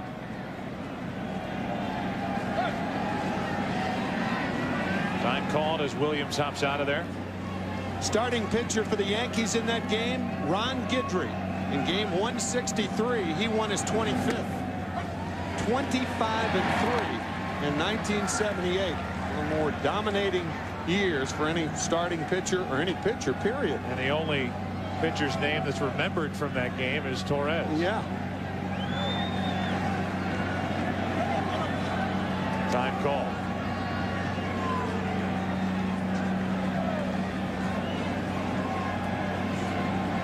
Pedro Martinez still sitting and watching as Williams takes strike 2 on a fastball forward in over the inside corner. Derek Lowe, who had been getting a lot of work, has now had a lot of rest. He did pitch only 1+ inning in last night's game, but he's been off the 2 previous days, which included the travel day. Didn't have to appear in game 3. Pedro Martinez went 7 strong. 2 balls, 2 strikes on Williams. Paint job is starting to disappear.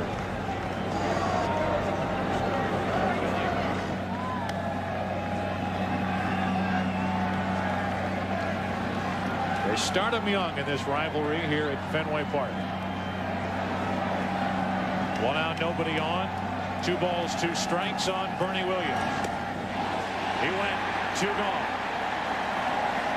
And Lowe gets his first strikeout. The sharp breaking curveball way off the inside corner down in the dirt. See, Williams gets that bat way out in front of home plate and is rightfully rung up on the attempted check swing. Only scoring in this game, a 2-run home run by Derek Jeter in that area. And it's interesting to note that these seats obviously out here are filled with people. And on Saturday, in all-day games here at Fenway Park, that area is covered with a black tarp and becomes the batter's eye. Not in night games, however. And people in that area are encouraged to wear black at all times. Something dark.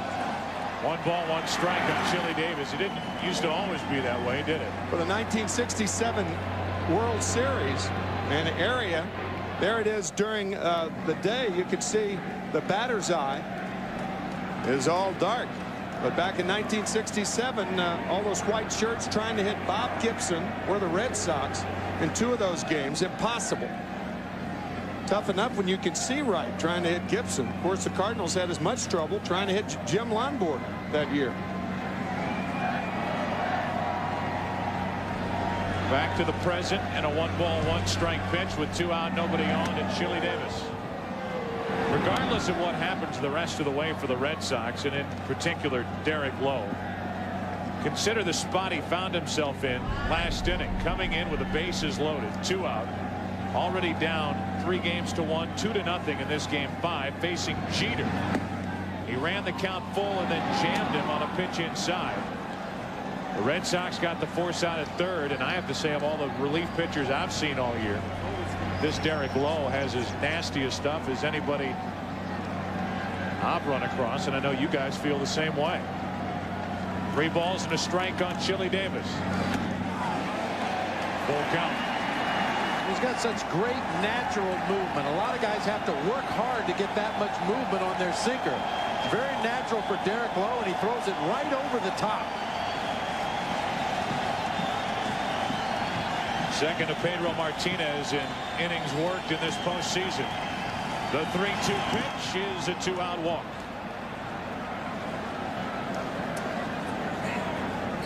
We go back to the last half inning and go through the 4th. Tino Martinez hit by a pitch from Merker, but then Merker picked him off. Merker followed that with a walk to Posada. Eventually a walk to Brocious. The base hit by Knobloch to load him up, and here are the last 3 pitches to Jeter. Jammed the heck out of Jeter, and a slow roller to third got the Red Sox and Jimmy Williams out of trouble. Not only was the Jeter out a key play in that inning, but the Martinez pickoff a key play in that inning. And here is Tino right on cue with 1 on, 2 out.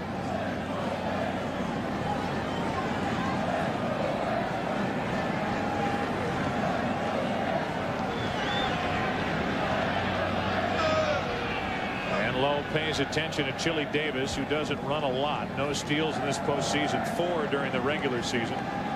Caught once.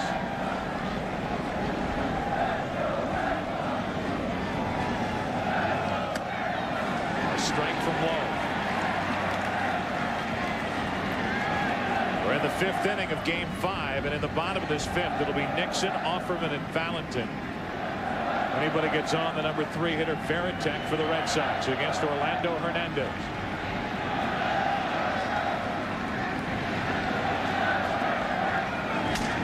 The opposite way to Valentin, smothers it and flips to Offerman for the 4th out. A 2-out walk to Chili Davis. Derek Lowe, a scoreless 5th, halfway through game 5. 2-0 New York. Talked about Hernandez settling down. How about this postseason? And how good he gets as he works his way through a game. And how smart he is at setting up hitters and working them in a different way the 2nd and 3rd time, the 4th time through. Ball 1 to Trot Nixon. What the Yankees got off that boat after the defection by Orlando Hernandez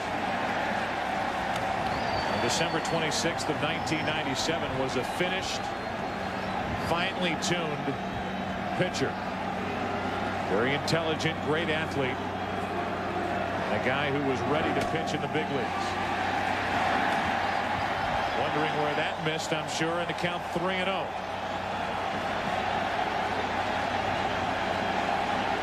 Hernandez has walked 3. 3 balls and a strike.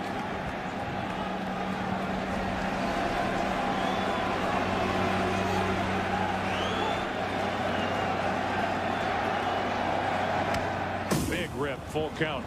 El Duque, not only a guy who is a remarkable athlete, but a guy who takes exceptional care of himself. When he was suspended from the Industriales, the national team down in Havana, because of his brother Levon, he studied for a year and became a physical therapist. So he is not only a good athlete in remarkable shape, he knows how to get in shape and take care of himself. As witnessed by the leg kick, the flexibility, the 3-2 pitch, and Nixon is gone. Battling back from a 3-0 count to strike out Trot Nixon, his 6th strikeout of the night. Just blows a fastball right by a pretty good fastball hitter right there. El Duque talking to himself out there on the mound after falling behind 3-0. Comes back with 3 straight fastballs for strikes. With the bases empty, 1 out, here's Jose Offerman. Singled in the first inning when the Red Sox really missed their chance, down 2-0. A base hit by Offerman. He was running. A base hit by Valentin. First and third, nobody out. A lot of head shaking going on for the Red Sox over in that dugout. Now it's 2-0 on Offerman. Yeah, very similar to game 1 when the Red Sox, as we mentioned, scored 3 runs in the first 2 innings, but also left 4 runners on base. Had a chance. 3-0 on Offerman. Had a chance to break it open early, as they did in this ball game tonight. And as you saw that graphic a moment ago, if you don't get El Duque early, he settles in and becomes very, very tough.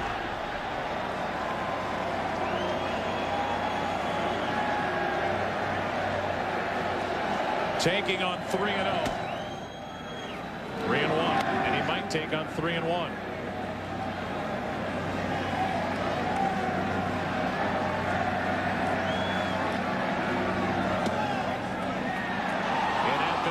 That pulls Offerman back to the plate. It's a full count. Borderline pitch. Was it too low? I think it was. Looked low to me. Now the 3-2 pitch. Check swing foul. Let's just say that is normally not the type of pitch that you get, particularly in the American League. The American League, more of a high ball league, not quite as much as it used to be.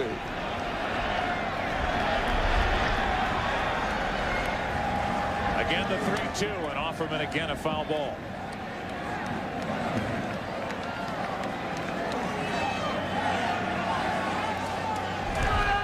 Jimmy Williams and the Red Sox looking for a spark.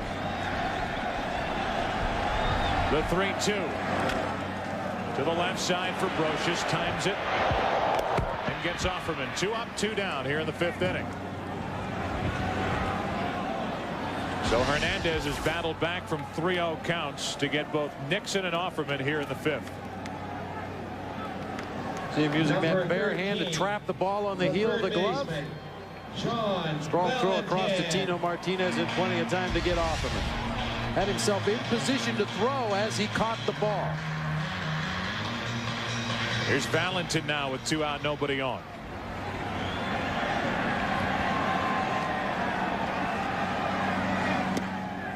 Ball 1. So Hernandez has fallen behind each of the 3 hitters in this 5th inning, but has gotten away with it to this point.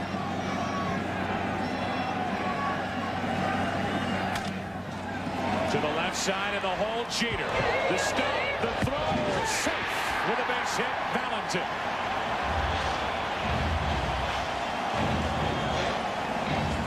And that's Jeter's style.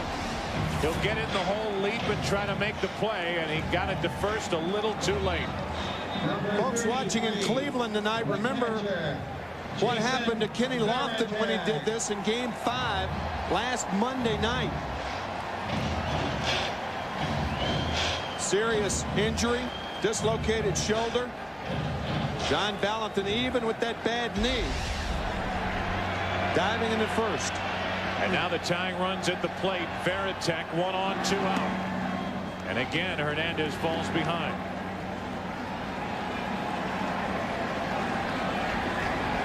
No production this series for Varitek. No time like the present for the Red Sox and their fans. Down 2-0. 5th inning. Rim foul.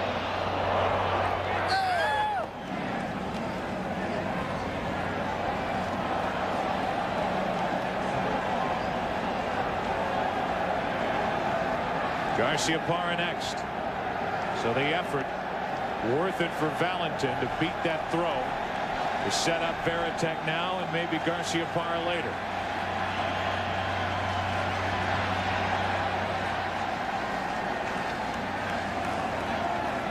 Varitek struck out in the first, struck out in the third.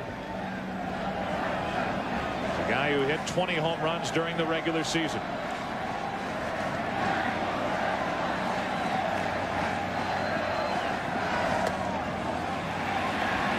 Balls and a strike. Hernandez so far to Varitek this evening has fed Jason a steady diet of fastballs up and in. If you miss in that area, this is an easy park if you're a pull hitter, as Varitek can be, to jack one out of here.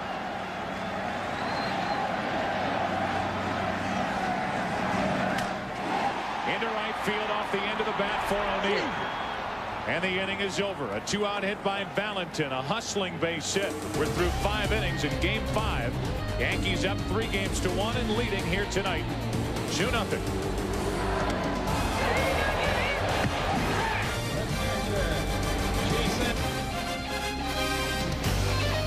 The Prudential Building, the foreground with Go Sox on it. That is just off to our right, past the foul pole, down the right field line here at Fenway.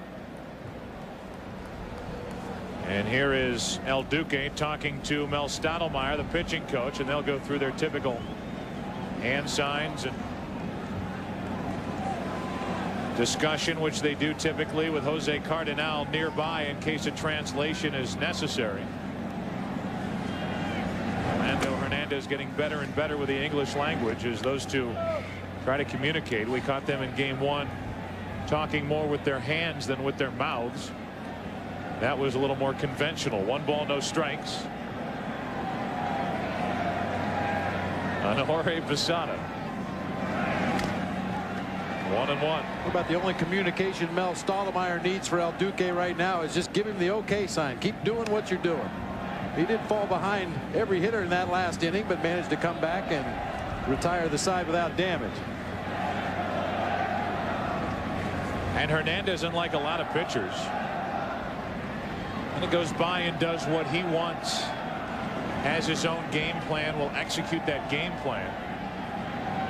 Meanwhile, the 1-1 pitch to Posada.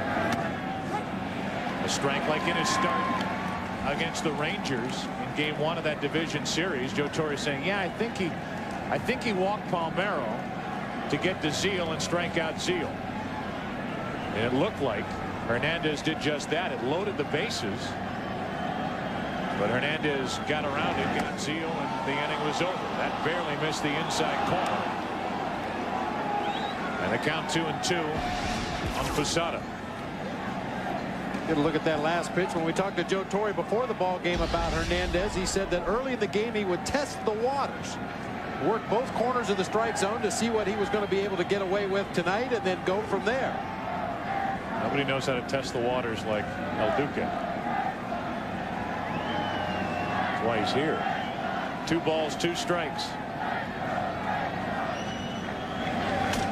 And Posada off the end of the bat, broke it. Garciaparra, 1 away.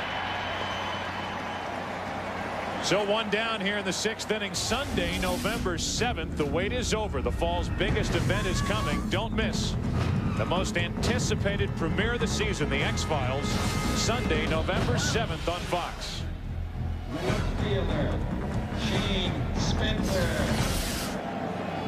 One out, nobody on.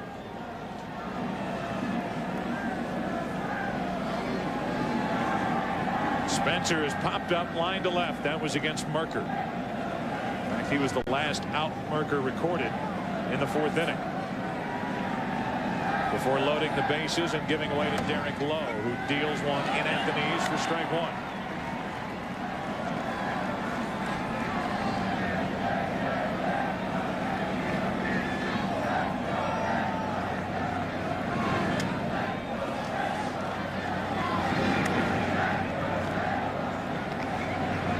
Boston in the bottom of the 6th inning will have Garciaparra, O'Leary, and Stanley.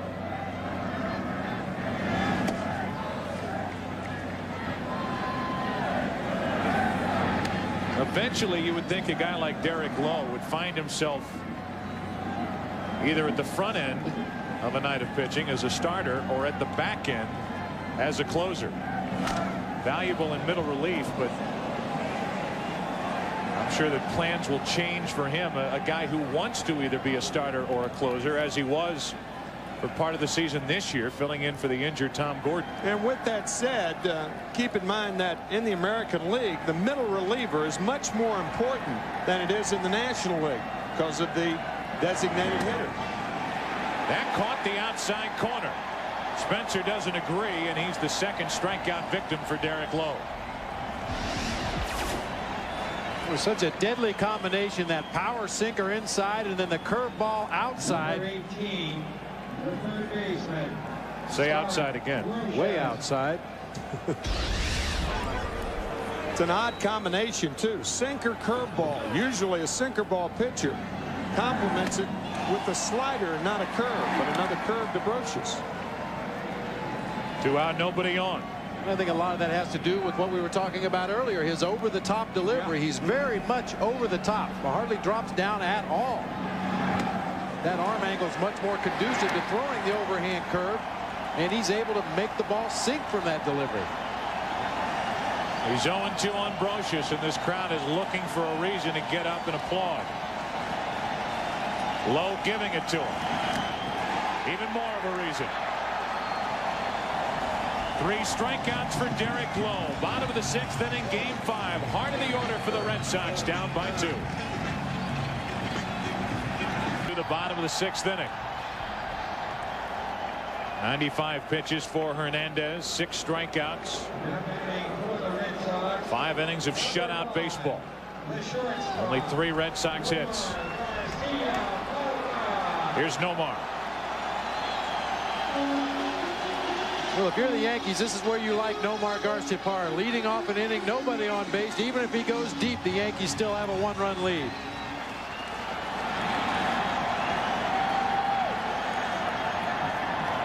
We're going to wait as the sign is hanging over the wall out in that hitter's background, Tim, that you mentioned earlier. When we won't show the sign because of what's written on it.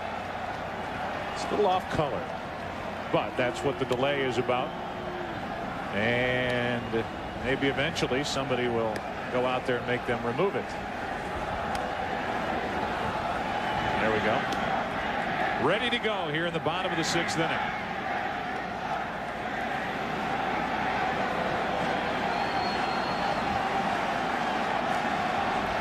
Garciaparra is fouled out. He's struck out.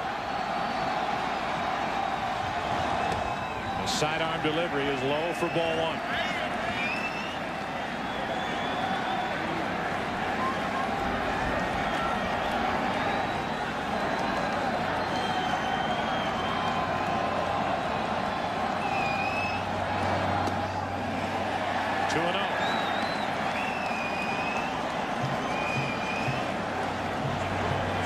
It was 3-0 on Nixon last inning. Hernandez came back and got it. It's 2-1 here on Garciaparra as that hit the outside corner.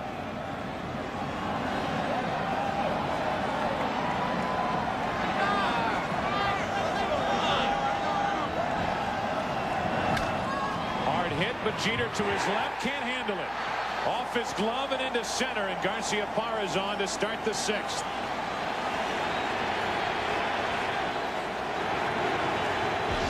Derek Jeter telling Orlando Hernandez, my fault. The ball stayed down on him. It did not come up. See how it's going to be scored. It's an error on Derek Jeter. And good scoring right there. Derek normally sucks that ball up.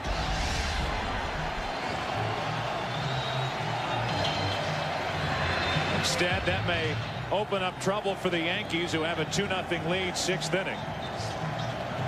The error for the Yankees is their 5th of this ALCS. 2nd for Jeter. O'Leary takes ball 1.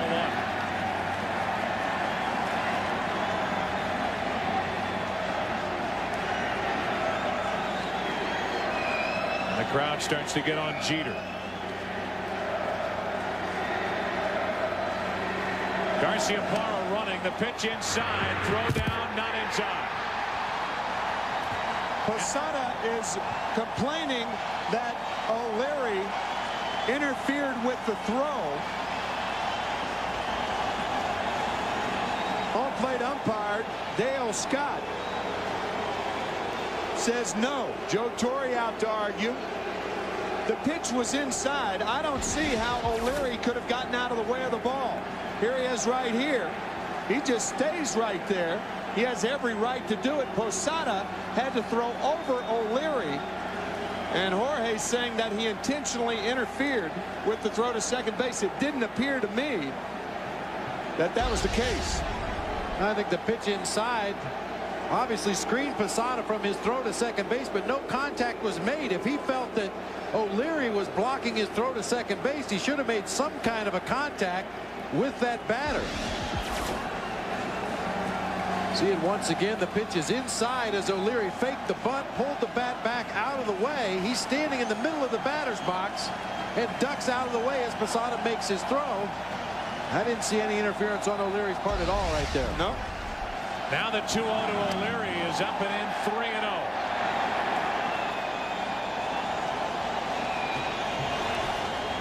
Tying run at the plate for the Red Sox, Pedro Martinez. And Boston trying to get this series back to New York. Runner at second, nobody out, 3-0 pitch. Swinging on 3-0, and it's fouled back and out of play. Why not? The Red Sox leader in home runs with 28, his best year. Why not take one shot at it? Power to left field also.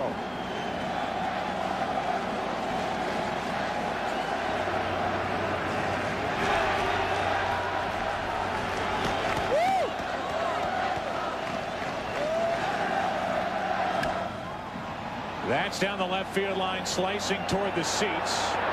And out of play, full count.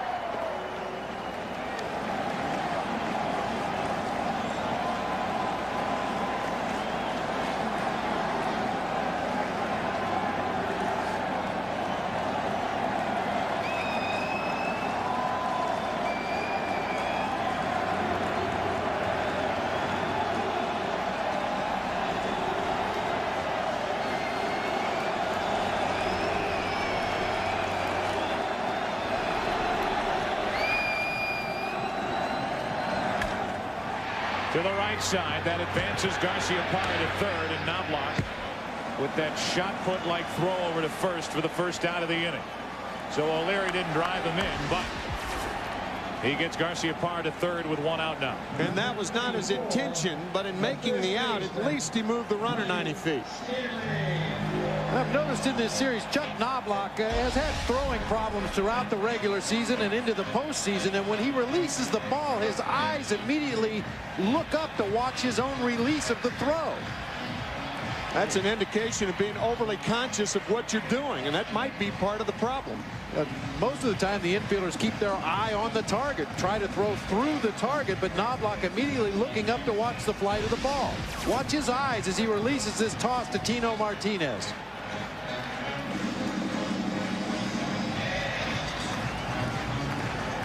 He's taking his eye off the target, just relying on memory from where that target was. Now a runner at third with 1 out. And a sidearm breaking ball in for a strike to Stanley, who bats for the Red Sox, who are now 0 for 5 with runners in scoring position tonight.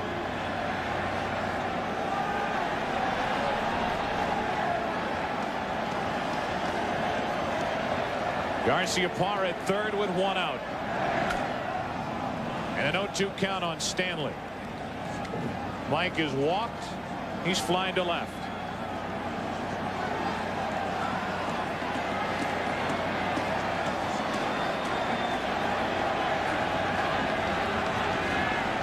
I would imagine just about any fly ball to the outfield, the Red Sox will take a chance and try to score Garciaparra.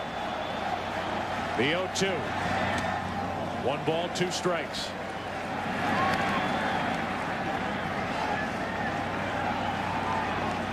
Wendell Kim extremely aggressive over at third base. He's the third base coach for Jimmy Williams. Runner at third, 1 out. 2-0 Yankees, 6th inning. And there's a fly ball into shallow right. O'Neill will make the catch. Garciaparra tags, and it's just not deep enough, even though the throw pulls Posada away from the plate. That ball's only, what, 180 feet away from home plate down that short right field line. Any deeper they might have tried it. That's just not deep enough. That's the advantage also of having a quick release. Watch how Paul O'Neill gets to the ball, releases it, and that stops the runner, Garciaparra, at third base. Nomar off, now back to tag, quickly home. And that freezes Garciaparra, even though, as you said, Joe, the throw's about 15 feet up the line. Yeah, Garciaparra cannot determine if that throw's on line or not. All he knows is it's in the air on the way to the catcher, and he has to hit the brakes at third. See Scott Brocious, a lot of times a third baseman will try to get in the way. It's perfectly legal. You try to get in the way of the runner at third who's tagging up. Therefore, he can't see when to break. Usually you try to break the minute that ball hits the glove. But third baseman in left field, the ball hit the left field, he'll line himself up with that fielder and try to obscure the view of the runner at third. Now it takes a hit or something out of the ordinary from Daubach. Watch Chuck Knobloch right here. Garciaparra back to I should say Scott Brocious. Garciaparra back to tag up. And Brocious trying to get in front of Garciaparra to obscure his view from O'Neill in right field. 1 ball, 1 strike on Daubach.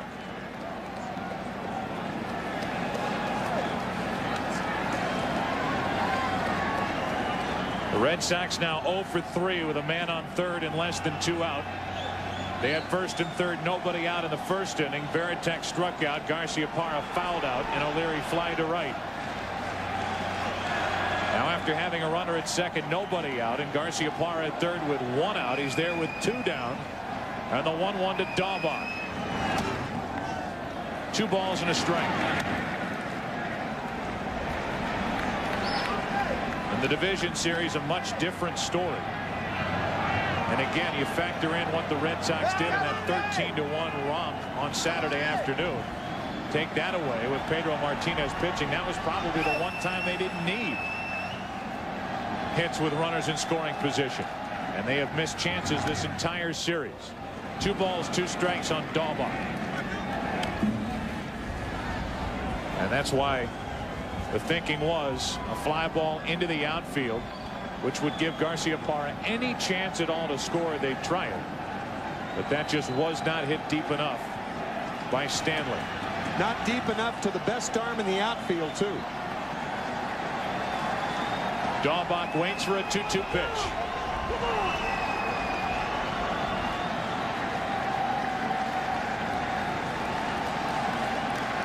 Runner at third, Garciaparra, 2 out. And to the first baseman, Martinez. He'll take it himself. Another scoring opportunity for the Red Sox. Another scoring opportunity wasted by Boston. Still 2-0 New York. Back after this from your local Fox station. Off. He's had throwing troubles all season long, and we'll play you a bite that he gave us before yesterday's game in just a moment as he leads it off here in the 7th inning. And it ties in with the throwing errors he has had. And Bob, what you picked up on that throw that he made in the bottom of the 6th inning. First pitch of the 7th is a strike in from Derek Lowe. And Derek Lowe has done a tremendous job coming in out of the bullpen, picking up for Kent Mercker back in the 4th inning. Knobloch, who committed 26 errors for the Yankees at second base this season. Grounds to short. Garciaparra to his right. Shows off that good arm one away. And here's what Chuck has to say about the troubles he's encountered fielding this season.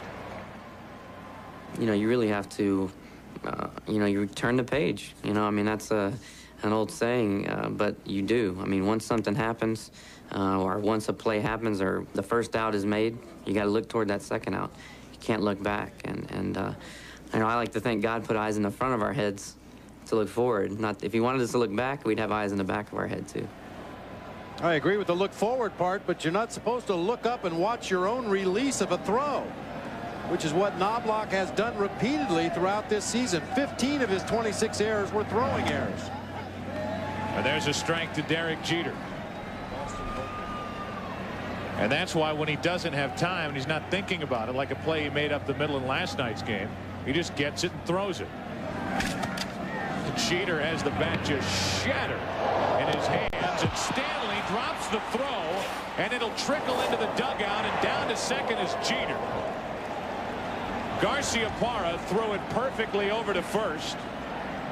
The home plate umpire was hit by the bat when it shattered. As I mentioned, Jeter made contact, the bat shattered, and we'll take a look at the first part of it as it came back and caught the home plate umpire Dale Scott. He looked back as he left the batter's box, and then Stanley, just a lack of concentration over at first base. Yeah, that was a very, very careless play by Mike Stanley. Of course, Nomar Garciaparra does have a strong throwing arm, and sometimes he can bend that glove back. If you don't square up on a hard throw like that. Stanley looking in the glove, but it's in the dugout. And it is an error on Stanley, as it should be. Committed 8 during the regular season. That is the Red Sox 9th error, which continues to build on an LCS record. Garciaparra, who has 4, isn't charged with that one. And he shouldn't be. That was a throw that was head high and just missed by Mike Stanley. In thinking about that throw, it looked like Mike Stanley could have closed his glove prematurely. Sometimes you do that. You anticipate the throw getting there quicker. We mentioned Garciaparra's arm. It appeared that Stanley closed the glove prematurely, and when the ball hit, it hit a closed glove and not an open one. One more time. Yep, that glove was closed. So a careless error by Stanley at first, and to compound the problem, the ball left the glove of Stanley and went into the Red Sox dugout. So a runner at second with 1 out, and O'Neill recoiled after that swing. You remember the broken rib he has on the right side of his rib cage, and I think that last swing just bothered him. Real Cormier, the only left-hander Boston has in its bullpen, getting ready.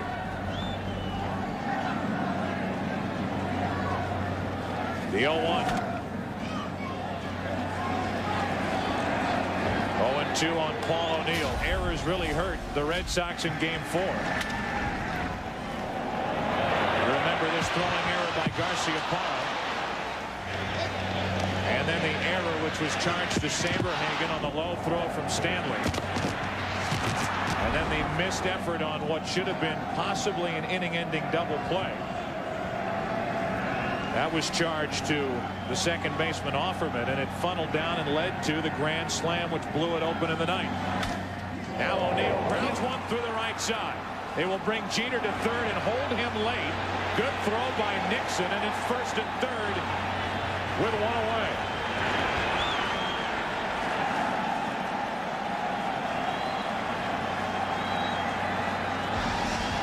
You can afford to bring the runner around third on a ball hit to right field.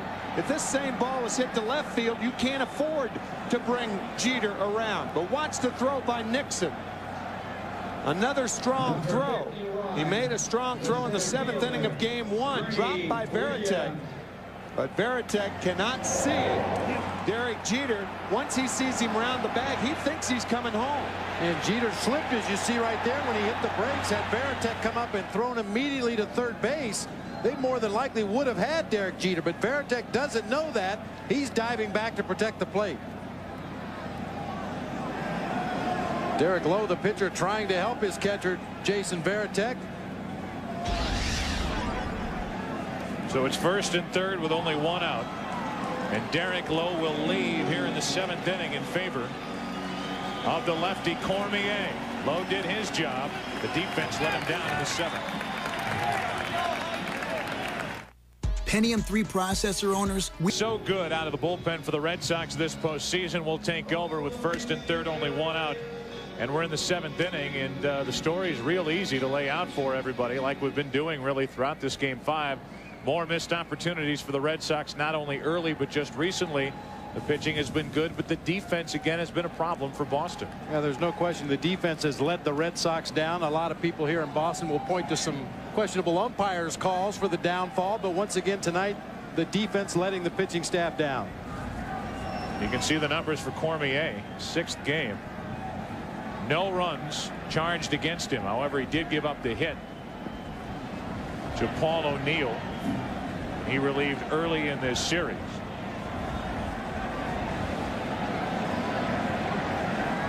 Runners at the corners here, 1 out, facing the switch hitter Bernie Williams. They turn him around, make him bat right-handed, and he takes a strike.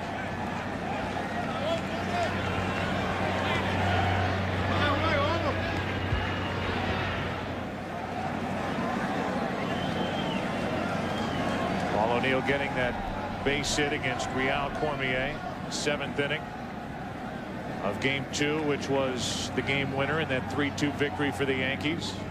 He's over at first. It's Williams at the plate. He chops it off the plate foul, and Bernie's in the hole 0-2. That's the one thing the Red Sox do not want to see, is a high chopper in the infield as Tom Gordon warms up. Double play situation is very, very odd in baseball. This is a ball right off the plate. Red Sox do not want to see that. That means a run. But in a double play situation, you want a hitter to hit it hard enough to where you can double it. Not soft enough to score the run. Runners at 1st and 3rd, 1 out, no balls, 2 strikes, and Williams hops out. Bernie hitless on the night. Facing a left-hander for the 2nd time. Merker started for Boston. And that's saved by Varitek. Great play right there. We mentioned it earlier in the series. Varitek had 23 passed balls on the season, but 19 of those came with Tim Wakefield, the knuckleballer, on the mound. He is a very solid defensive catcher.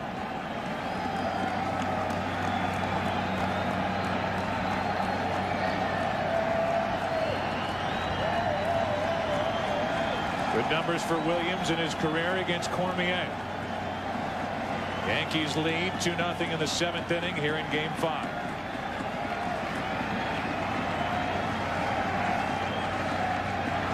The 1-2. 2-2.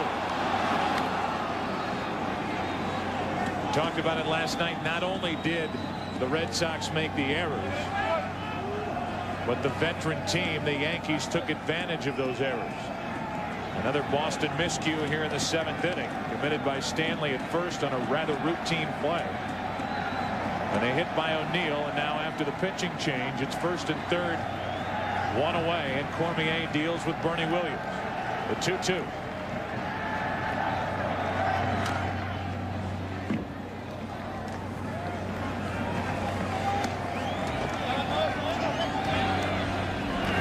You know, many times you look at a hitter's face as he stands in the batter's box, and you can sense tension or stress or anxiety. Bernie Williams always looks so calm in the batter's box. So does Derek Jeter.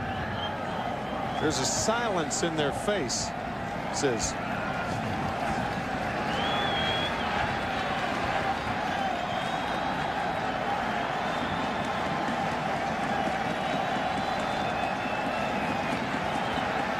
Williams trying to add to the Yankees' 7th inning lead. And a check on O'Neill.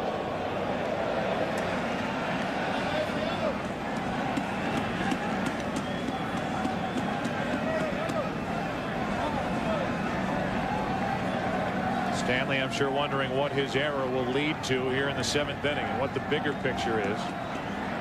The Red Sox obviously can't afford to fall any farther behind with the way Orlando Hernandez is pitching, with Rivera waiting out in the Yankee bullpen.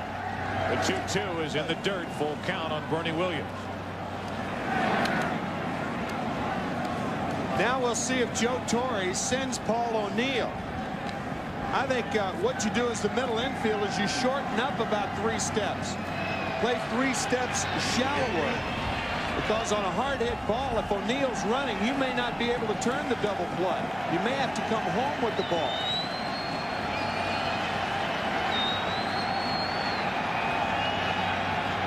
(2-0) New York, 7th inning.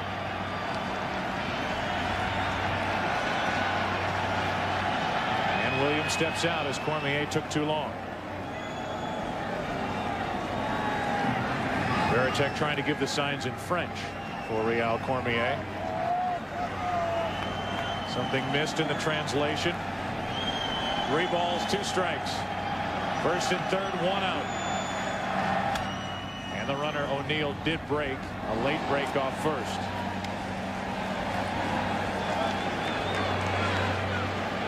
Not making the same mistake Tino Martinez made earlier in the game, being picked off on a 3-2 pitch by Kent Mercker. So if the Yankees start O'Neill again, Cormier can get the ball past Williams. You can get out of the inning with a strike him out, throw him out, double play.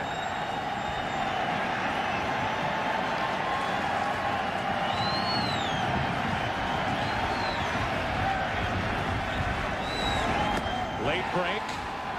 On ball 4 to load the bases. O'Neill was running, but a walk is the result, and the bases are loaded with only 1 out.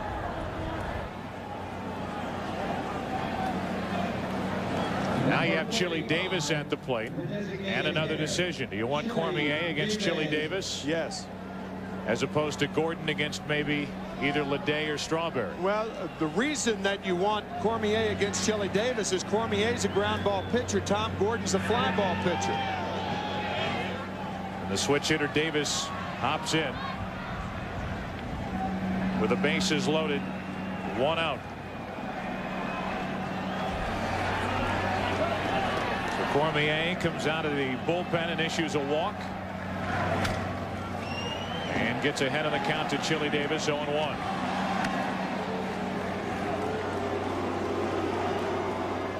So many more options for the Yankees from the left side. So even though Gordon's getting ready, you have the switch hitter Davis, who they would rather have bat right-handed. As I mentioned, you've got Leday and Strawberry on the bench, and you've got Tino Martinez, another lefty, on deck. But this was the time to use Cormier. Time call.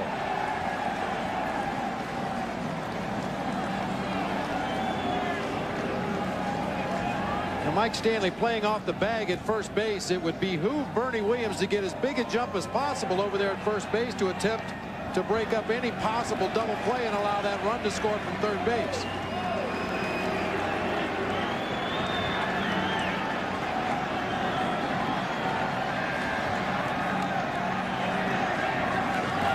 The count to the right side for Offerman. He can't handle the ground ball. Everybody's safe, and it's 3-0 Yankees.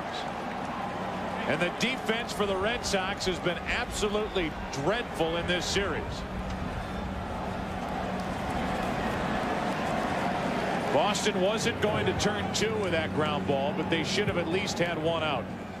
Seems like when the Red Sox have made errors, they made them in bunches, which is the worst way to make them.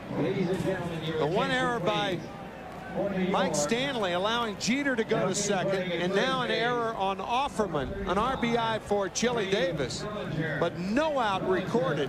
Wow. It's another error. That is 2 in this inning and game, 10 in the ALCS. Jose Offerman Second most in the major leagues in this decade with those 197 errors. Led the National League in 92, 94, and 95 as a shortstop for the Dodgers. Led them in errors, that is. So it's an E4. It is an RBI for Chili Davis. That gives him his first to the postseason, and the Yankees add to their lead. Now have the bases loaded, only one out for Tino Martinez, who takes the ball.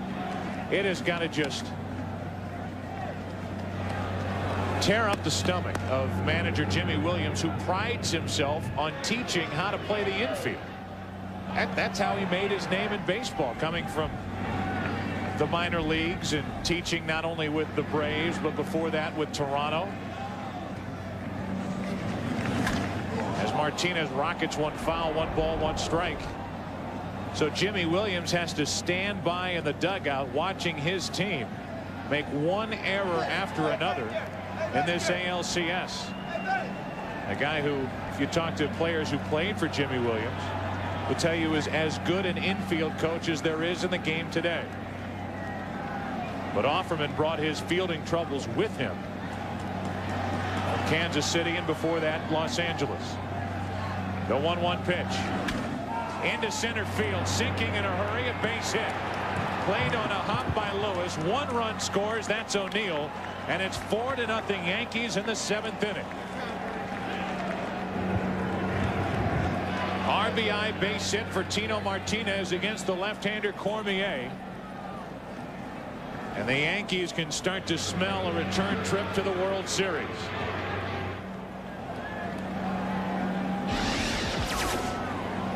Ball hit on a line. Darren Lewis comes in, had thoughts, it looked like, about making a shoestring catch, but then thought better of it, held up, blocked the ball, kept it in front. Only 1 run scored on the play.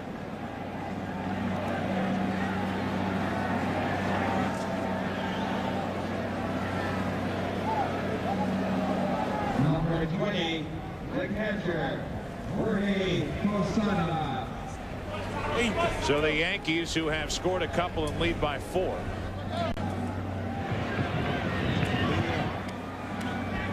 Have the bases loaded, only 1 out for Jorge Posada, who was hitless with a walk. Another switch hitter.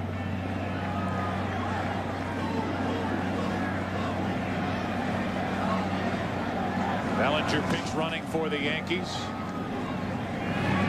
He's the runner out at second base. He runs for Chili Davis, who in this inning has driven home his first run of the postseason.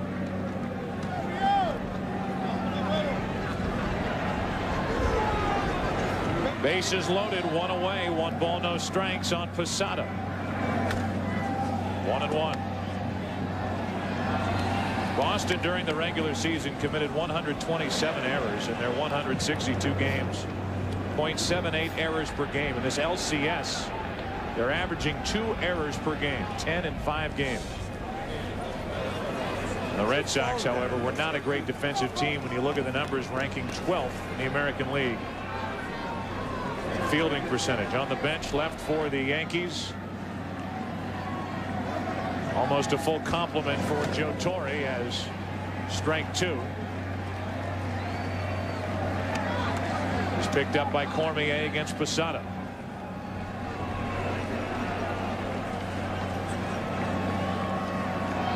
This Yankee team trying to continue their methodical march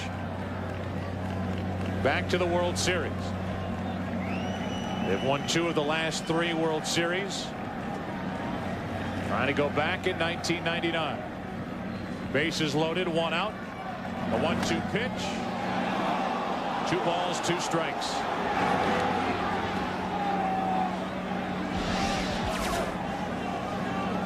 Cormier wanted that fastball just off of the inside corner to Posada. Definitely fooled him on the pitch. Like it was just a little bit too far inside. An error by Stanley at first started this. And again, the Yankees take advantage as Posada strikes out on a pitch down and in. 2 gone.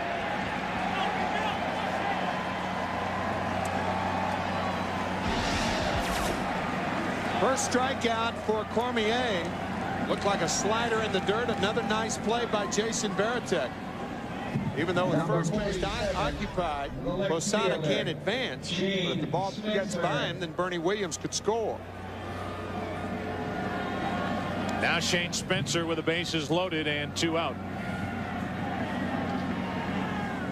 Critical for Cormier to keep it just a 4-run game. Red Sox would still have to consider themselves in this game if Cormier could stop it right here.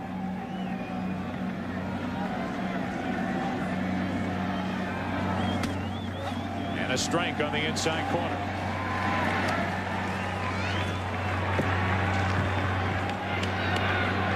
In the game, but so far unable to break through against Orlando Hernandez. Certainly had their chances, and they've left 7.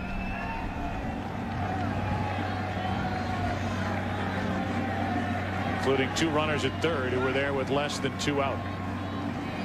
Shane Spencer certainly familiar with this situation. He came up last September for the Yankees. He had 3 grand slams in the month of September. Joe Torre, in his 18+ years as a manager, had 3 grand slams. He was a September hero and then popped a couple of home runs in the division series against Texas. At one point this season had an irregular heartbeat and had to go on the disabled list, and it was at that point that Spencer lost what looked like a hold on that left field spot for the Yankees. It was then that Ricky Leday took over and finished strong for Joe Torre. Bases loaded, 2 out in the 0-1 pitch. 1 ball, 1 strike.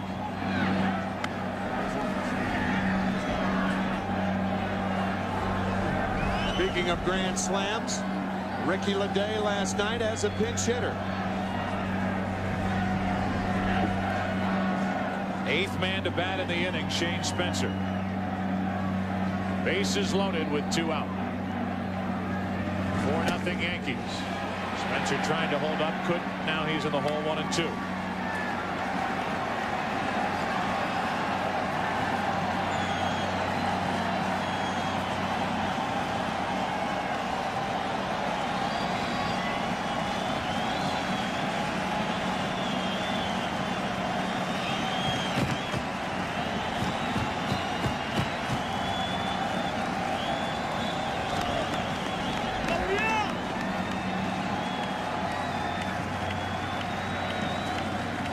The 1-2 to Spencer.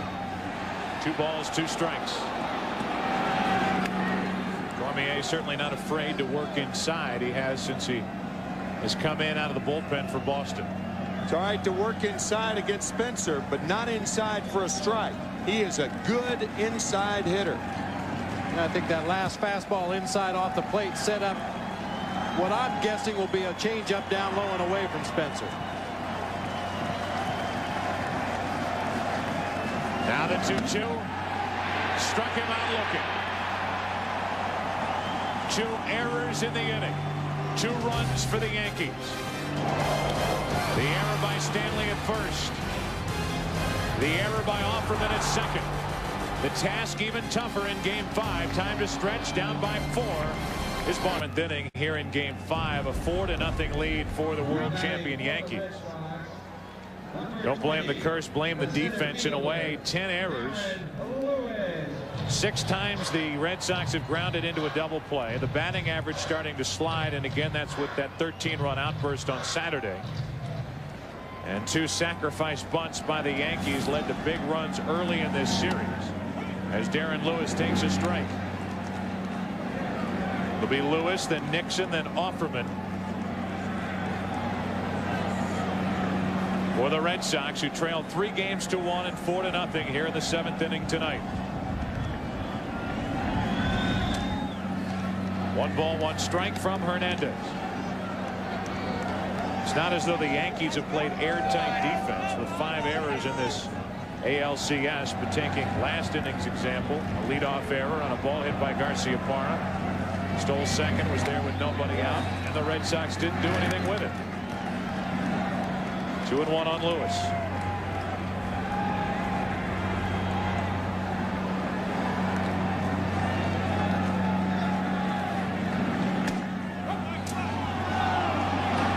show the graphic of how Hernandez gets better and better as the innings wear on. Hasn't allowed a hit in the 7th through the 9th innings. The postseason so far this 1999 campaign, and 11 at bats, and Darren Lewis is gone. That makes it 12 at bats now against Orlando Hernandez. No hits as he works here in the 7th inning. Little drop down fastball, took a little off of it too. That wasn't really a straight changeup. It was just a couple of miles an hour slower than his average fastball. The in-game box score for the Red Sox. Highlight the middle three: Veritek, Garciaparra, O'Leary, and the bottom of the order held hitless. And now Trot Nixon, who's part of the bottom of the order, who has struck out and walked, takes a ball. And again, no hits allowed. 7th inning on against Hernandez. One of the big differences between the Yankees and the Red Sox, with the exception of Pedro Martinez, the Yankees can make up with poor defense with good pitching. The Red Sox can't do that. Very few teams in the game can do that. Nixon is rung up on that check swing, and he's in the hole 1-2.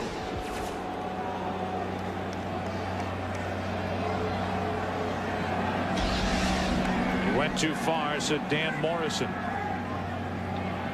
So with 1 out, nobody on, the 1-2 pitch. Nixon taps it foul to stay alive. Orlando Hernandez worked 8 innings of shutout ball on 2 hits in Game 1 of the division series against Texas. Game 1 of this ALCS, 8 innings, 2 earned runs, 3 runs overall, 7 hits. Here he is in the 7th inning with 1 out, nobody on, leading 4-0. On the outside corner, 2 gone, and 8 strikeouts for El Duque.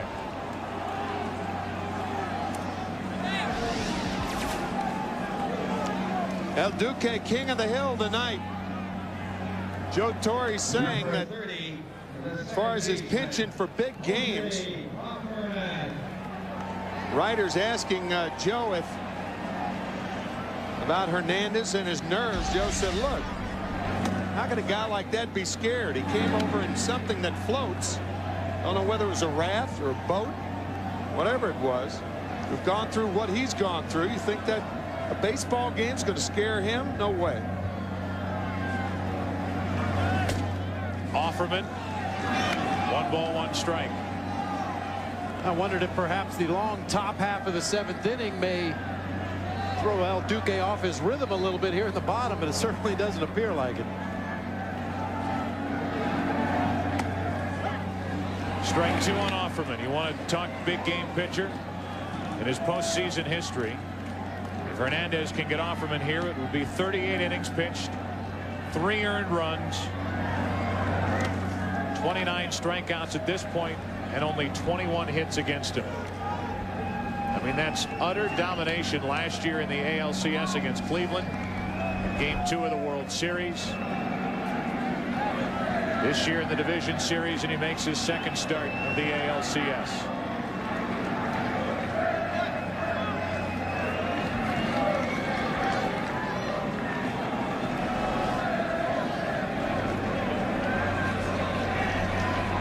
Two balls, 2 strikes, 2 out, nobody on.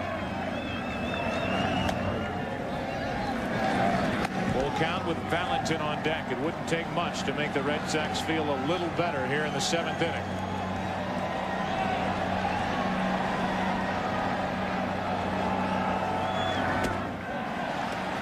They hope it's a start, a 2-out walk. That's the 4th walk handed out by Hernandez tonight. In this series, 14 2/3 innings pitched, 2 earned runs, 10 hits, 12 strikeouts, 8 of which have come in tonight's game, which is his postseason high. Mike Stanton will get loose. When you watch a pitcher like El Duque, Orlando Hernandez work, as he works it to Valentin and misses outside. It shows you what we've all been missing all these years, as we haven't been able to see the great Cuban players pitch before our eyes here in the United States and Canada in Major League Baseball. That's the kind of talent that's down in Cuba and so many Latin American countries. Stan has been joined by right-hander Jeff Nelson down in that Yankees bullpen. Mel Stottlemyre out to stall for a little bit of time here.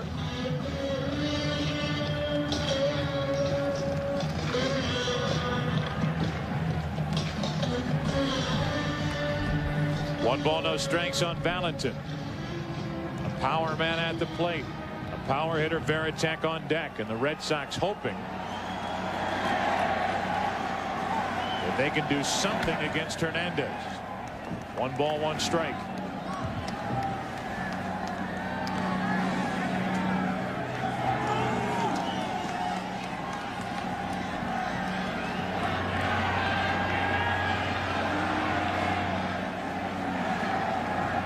Showed you early on career earned run average in postseason appearances. And again, it's a statistic that when you compare it to other postseason ERAs throughout history, people like Brackeen and Ruth, Koufax, you're talking about strictly World Series competition there. In the postseason, Mariano Rivera and Orlando Hernandez, the top two. The 1-1 pitch. That's on the outside corner, and Valentin doesn't agree, and he's in the hole 1-2. With that sidearm delivery, it really gives the illusion for a right-handed hitter that that ball is off the corner a lot more than it was. Borderline pitch at best. For Valentin, it looked way outside. The 1-2. Valentin is gone. 38 innings pitched. 2 earned runs, 30 strikeouts, and only 21 hits allowed by Orlando Hernandez, his second year with the Yankees. A big game pitcher to be sure. 2-0 Yankees after 7. 4-0 rather here after 7. So 4-0 the Yankees lead after 7 here in Game 5 of the American League Championship Series, up 3-1. Are the Yankees, and Brocious will start it for New York here in the 8th inning. Brocious, then Knobloch, then Jeter against Real Cormier. And just a suffocating performance on the part of Orlando Hernandez so far tonight.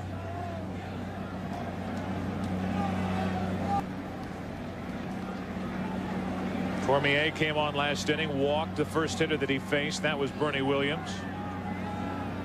And Davis reached on an error, drove home a run. Tino Martinez an RBI base hit, but he put back-to-back strikeouts together between Posada and Spencer to keep it relatively close at 4-0. Not like Cleveland. Brocious with a 1-1 count.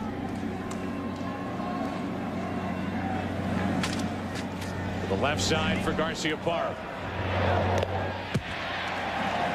And there's one gone here in the 8th inning.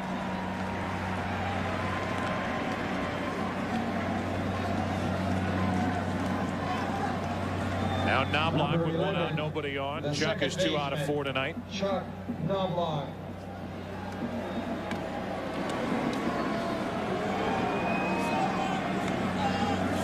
We wind down the innings, and his time may get away from us later on. If an obituary is needed for the Red Sox in 1999, so to speak, it cannot get lost. The kind of season that Jimmy Williams and the Red Sox had in 1999. Still very much in this game as Knobloch tests Offerman. The crowd happy to see that he handles that play without incident. 2 up, 2 down. But Jimmy Williams and the Boston Red Sox, one of the toughest teams to play this year, and a team that did not let adversity or injury slow them down. They won the wild card by 7 games over Oakland. They ended up only 4 games out behind the Yankees in the East. And if they don't come back in tonight's Game 5, they are still to be commended for a tremendous season in 1999. In our daily chats with Jimmy Williams throughout this series, he constantly comments about his team being a bunch of battlers. Give you everything they have on a daily basis. Sometimes they weren't 100%, but they gave you everything they had. Picked by many to finish 4th or lower in the division. And they continue to shock everybody all season long. And nobody did a better job in any dugout around Major League Baseball than Jimmy Williams. In this series, we highlighted the shortstops coming in. They certainly haven't disappointed, but the errors that have piled up for Garciaparra are alarming, and they have hurt the Red Sox in this series. 1 ball, 1 strike on Jeter.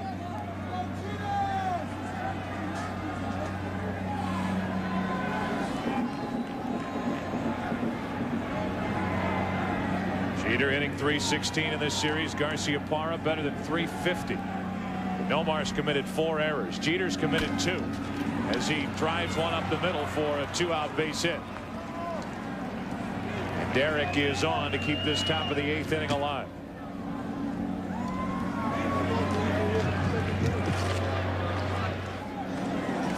And to show you how tough the Red Sox were in this postseason alone, down 2 games to none.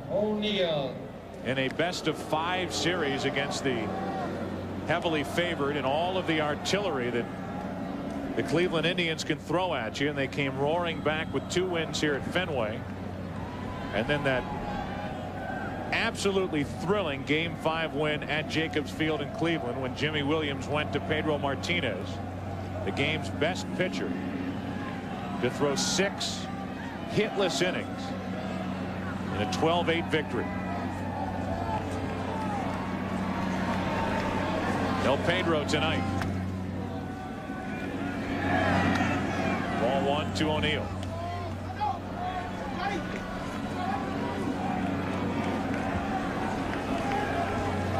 The Red Sox will have the heart of their order bat in the bottom of this 8th inning. So this is an important frame for Cormier to keep it. A 4-run Yankee lead.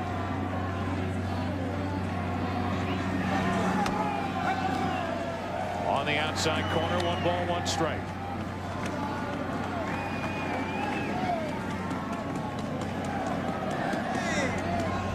Let's go! Red Sox, here we go!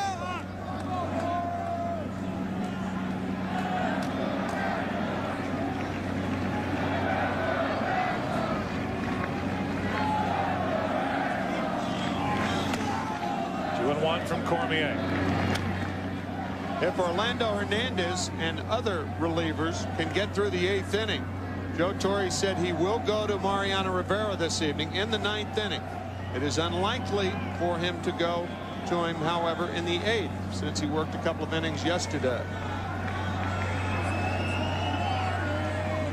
2 balls and a strike on Paul O'Neill. Runner at first with 2 out.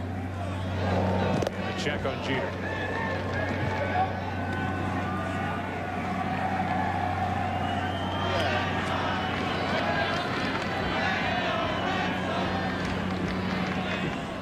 Game 1 of the World Series is scheduled for Saturday night. So if Joe Torre stays with the same lineup of pitchers in his starting rotation, and he wants Hernandez to start the World Series, as O'Neill swings through 1, 2, and 2. When Saturday rolls around, it would be the typical day for Hernandez. 4 days of rest and pitching on the 5th day. Off this Monday night start here in the American League Championship Series.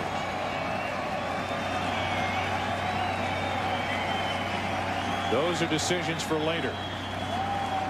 Right now it's 4-0 Yankees here in the 8th. 1 on, 2 out. And that's down the left field line, slicing toward the seats and going out of play.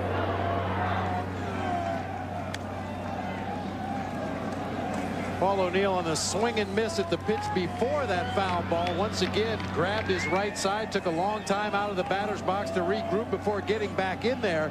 It appears it bothers him most when he swings and misses.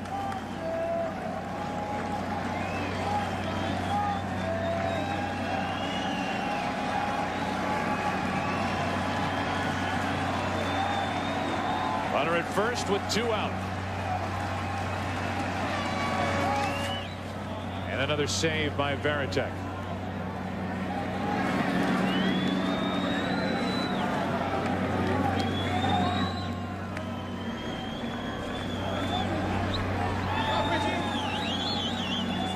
Jimmy Williams, who likes to keep it simple for the Red Sox.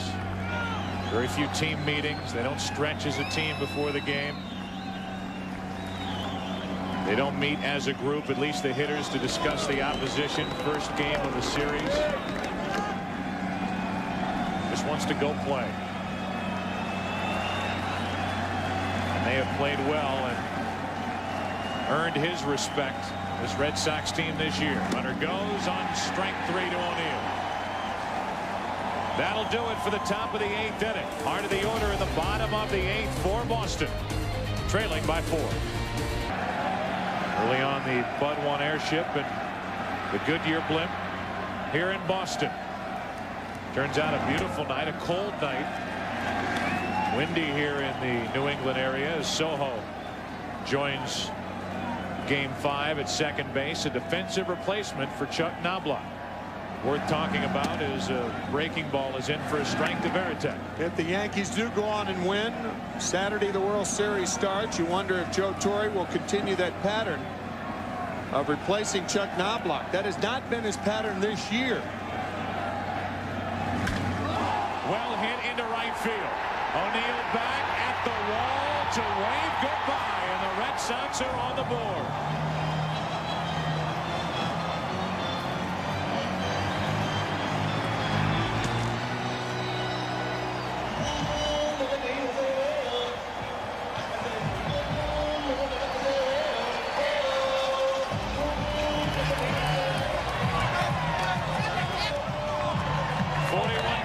This season the Red Sox came from behind to win. They bust through here in the 8th inning, now trailing by only 3. Bob, you were talking about it earlier. Finally, a left-handed hitter has caught up with that high fastball. Yeah, I mentioned the left-handers I felt were going to be important to the Red Sox offense. They're now 2 for 14. There's an extra base hit down the left field line by Garciaparra, and the Red Sox don't want to die. Garciaparra into second with a double with nobody out here in the 8th.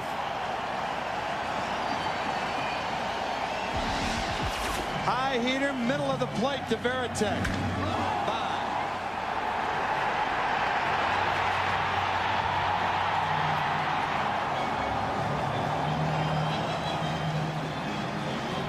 Out over Williamsburg here at Fenway Park. Nestling into those seats that Ted Williams used to find time after time after time. And after the double by Garciaparra, Hernandez is gone. Stanton coming in, and the Red Sox making noise in the 8th. During the pitching change, this is how you get Fenway Park excited. A homer, a double, and Cy Young trots out to the bullpen. The Cy Young Award winner this year, to be sure, in the American League.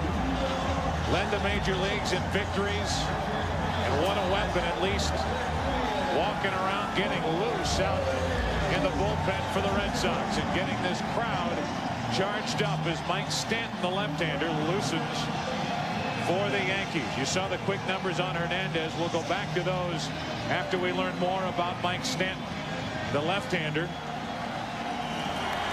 who takes over for Hernandez, who threw a season-high 138 pitches.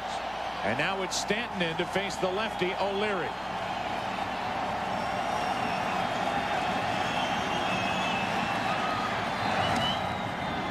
And a strike on the outside corner from Stanton. It was Troy O'Leary that just missed a home run off Mike Stanton when Stanton faced one batter, Troy O'Leary, in Game 2. The Yankees up by a run. That was in the 8th inning of Game 2.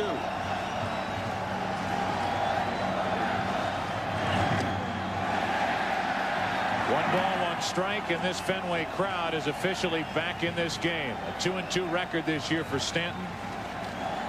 73 games out of the bullpen. For Joe Torre as a setup man for Mariano Rivera.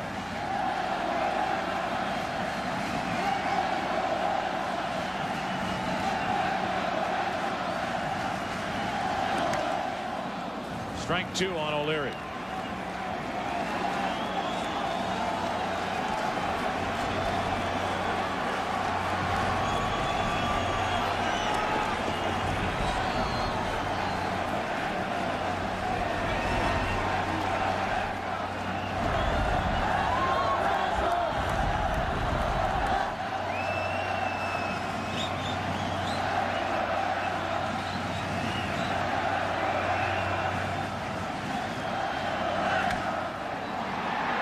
O'Leary stays alive and the count remains 1-2. Yankees lead 4-1 here in the 8th inning. When Orlando Hernandez headed back to the dugout. George Steinbrenner applauding as Hernandez went into the dugout. Now it's Stanton. It's a 1-2 pitch. Eventually coming to O'Leary. Stanton has thrown O'Leary 4 straight fastballs. He has had very, very good luck with his curveball to left-handed batters. I'm surprised O'Leary has not seen it yet. Fastball misses low. 2-2.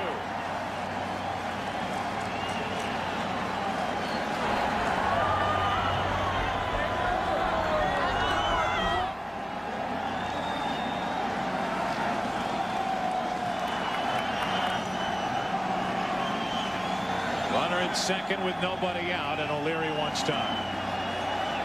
He's granted time before the pitch by Stanton. 2 unearned runs scoring for the Yankees in the 7th inning. One of the most routine of plays on a throw to first drop by Mike Stanley, which led to trouble. Growing in importance as we go along here in the 8th inning. And now time called by the Yankee catcher, Posada.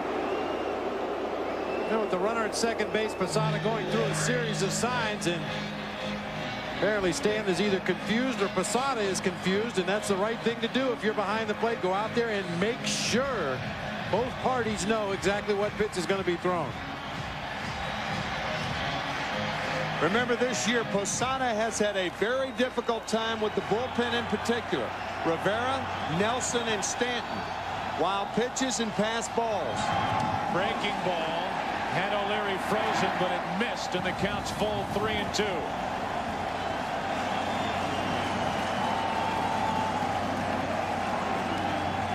Stanley waiting on deck.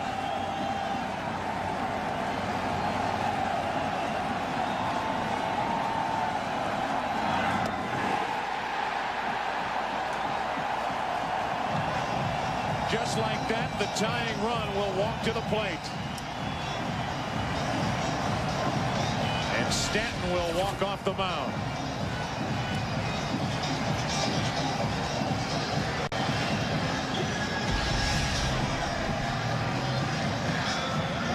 Stanley coming up. Daubach after Stanley. And Joe Torre takes the ball from Mike Stanton. He came in, walked O'Leary. The tying run will be at the plate here in the 8th inning of Game 5 when we come back. To find a similar situation for the Red Sox. Game 5. 1 strike away were the Angels from their first pennant, and Dave Henderson launches this home run. The Red Sox, when they'd give up 1 run in the bottom of the 9th inning, but Henderson would eventually win it with a sac fly in the 11th. And as we mentioned earlier, the Red Sox won Game 6 10-4, Game 7 8-1 to lead into that '86 World Series with the Mets. Here they are down 3-1, trailing by 3. 8th inning here, and it's Mike Stanley at the plate. Jeff Nelson, who got into it with that security guard in last night's 9th inning, on the mound. And he misses with ball 1. Nelson came on to face Stanley in Game 2 of this series and hit him with a fastball that tailed up and into Stanley.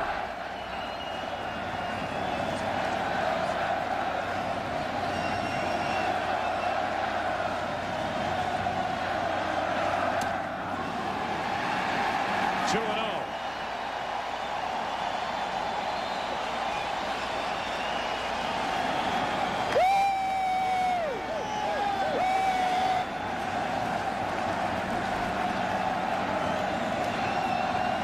Stanley could tie it with one swing.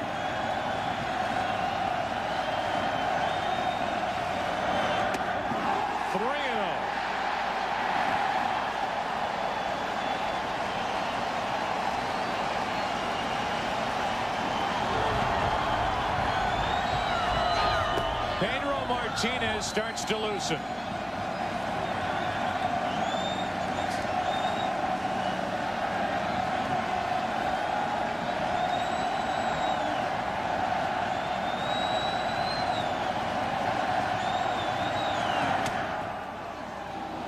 Three and one from Nelson.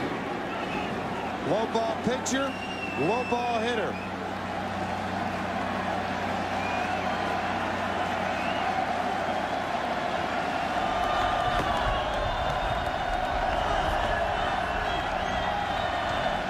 The 3-1.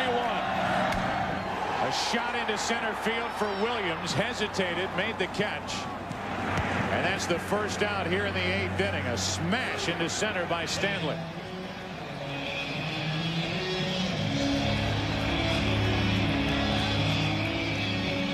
Stanley with the count he wanted after falling behind. 3-0.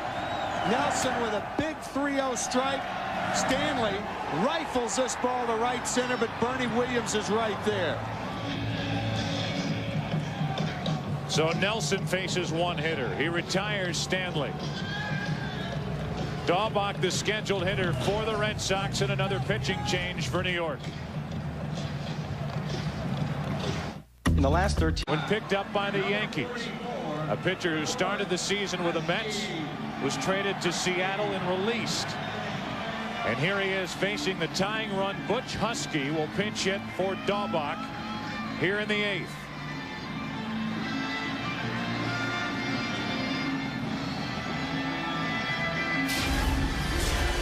Husky in game 4, scoring on this hit by Troy O'Leary. And you can see the knee problem and the running speed, which could be a factor here tonight. That was in the 2nd inning of last night's game 4. He's the tying run at the plate here, and he takes a ball from Watson.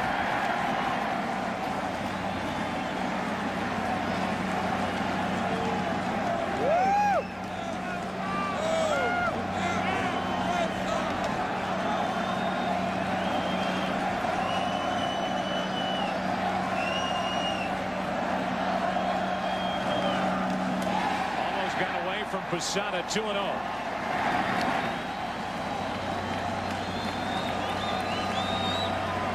One thing Husky has to guard against right here with Darren Lewis on deck.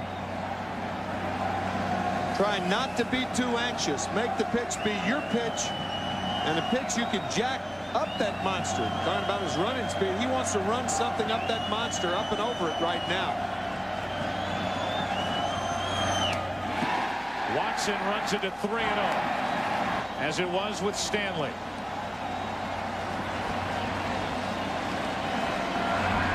Now it's Mendoza getting loose for the Yankees in their bullpen.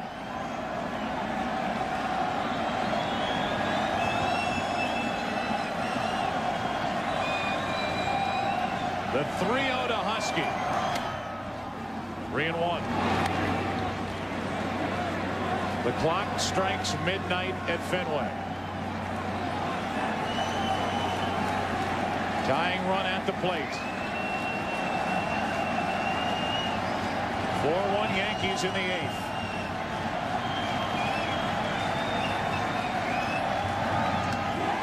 Bases loaded.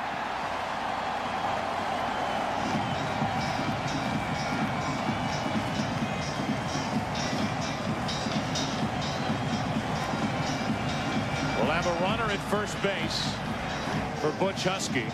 We just showed you the reason. Ladies and gentlemen, your attention please. For the Red Sox,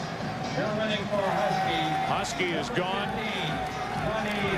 Donnie Sadler will come in and pinch run.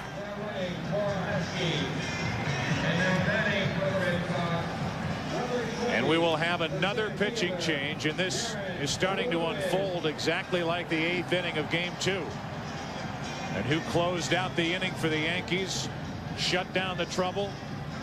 The man who's coming in now, Ramiro Mendoza. Watson comes in for one hitter. He walks Husky. George Steinbrenner on the edge of his seat here at Fenway, starting to get restless.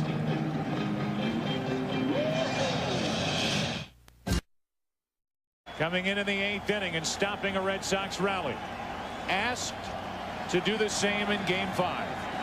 Pinch hitter Scott Hatteberg at the plate. Bases loaded. Ball 1. 4-1 Yankees in the 8th. With Garciaparra, O'Leary, and now Sadler at first. Hatteberg hints for Darren Lewis. Tying runs are on. Hatteberg trying to check one, came up empty, 1-1. Mendoza will stick with that sinker, trying to entice the ground ball to at least get one out.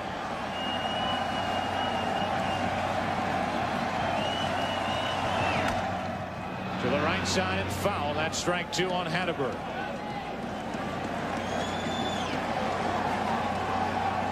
On deck, it's Trot Nixon. The Red Sox are 0 for 8 tonight with runners in scoring position. They have yet another chance. Their only run so far tonight, a leadoff home run here in the 8th inning by Varitek. Then a double by Garciaparra, and that was it for El Duque.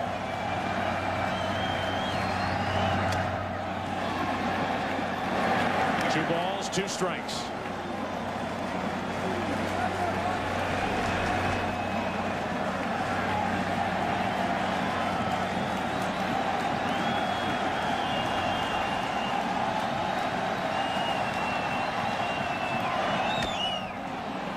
Hatteberg stays up there.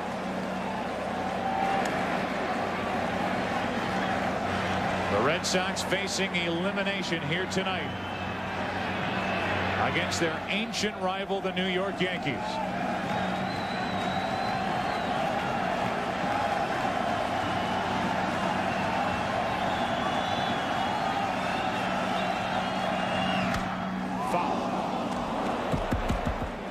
Donnie Sadler, the pinch runner on at first base for Butch Husky. Jimmy Williams told us he's the fastest runner on the Red Sox roster. A well-placed gapper, a ball hit down the line. As aggressive as Wendell Kim has been coaching third base, we may see Sadler try to score from first.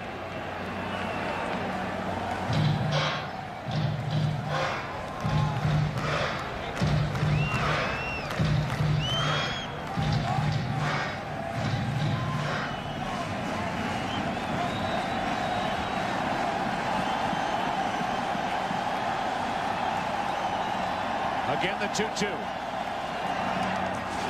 Saved by Posada, ball 3.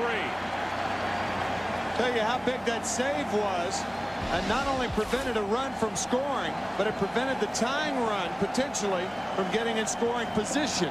Fine play by Posada. A particularly fine play because he was set up on the outside corner, and that ball nearly hit Hatteberg in the feet all the way across the plate.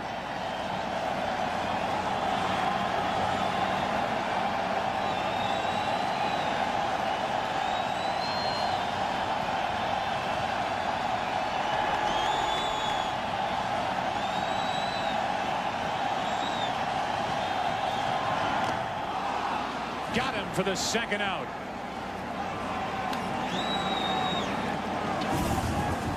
Looks like Jimmy Williams wants to argue that that ball hit the dirt before going into the mid of Posada. You could see some dust kick up. Number 7. That's a short hop. It's a short hop. Not the umpires again.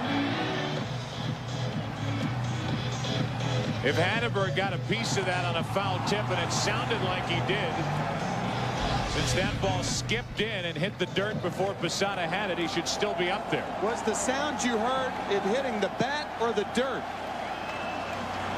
Right now it's Tron Nixon, bases loaded, 2 out, and a ball from Mendoza.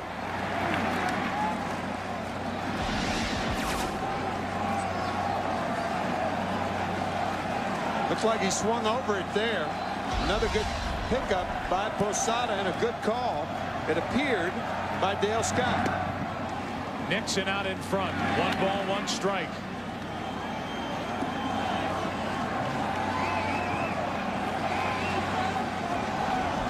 Mendoza did the job for the Yankees in game 2, trying to do it in game 5. Tying runs are on. 2 out. And 2 strikes on Nixon.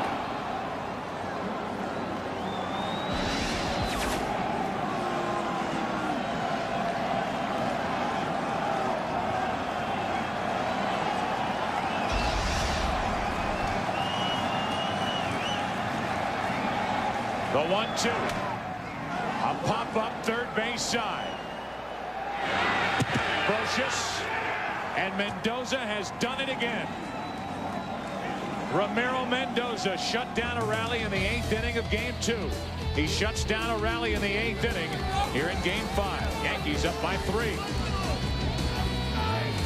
It's over in center field after the Red Sox pinch hit for Darren Lewis. And Tom Gordon is now on the mound. His 5th appearance of this postseason. Ramiro Mendoza is becoming the story now. 8th inning magic again in game 5 after doing it in game 2 back in New York. Bernie Williams leads off against Gordon and takes strike 1. Ramiro Mendoza has gotten credit for the saves, but the real guy who should get credit for the saves, Ramiro Mendoza. Should say Mariano Rivera had credit for the saves. But it's been Mendoza to record those 4 outs. 2 in game 2 and 2 here tonight. Little pop-up left side off the bat of Bernie Williams, and the third baseman Valentin has it. 1 away. If you go back to game 2, with the bases loaded, Husky struck him out. He would later get Offerman, and here after coming in, he strikes out Hatteberg, and Nixon pops it up. Both times with the bases loaded. The Yankees were leading by 1 in the 8th inning in game 2. They're leading by 3 and continue to lead by 3. Now in the 9th inning of game 5. Darryl Strawberry stands in as a pinch hitter. Takes a ball up and in. Chili Davis was originally in this spot. Then the Yankees pinch ran with Bellinger. And now it's Strawberry.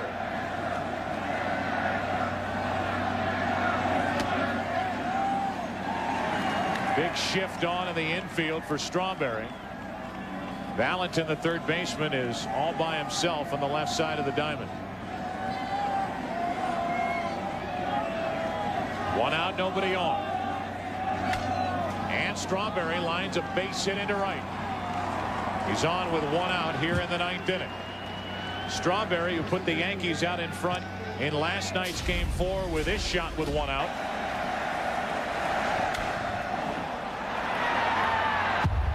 Gets a base hit with 1 out in the 9th inning of game 5. Number 24, the first baseman. Say yes, baby. Say yes. With chance of just say no, and again they were chanting that here at Fenway.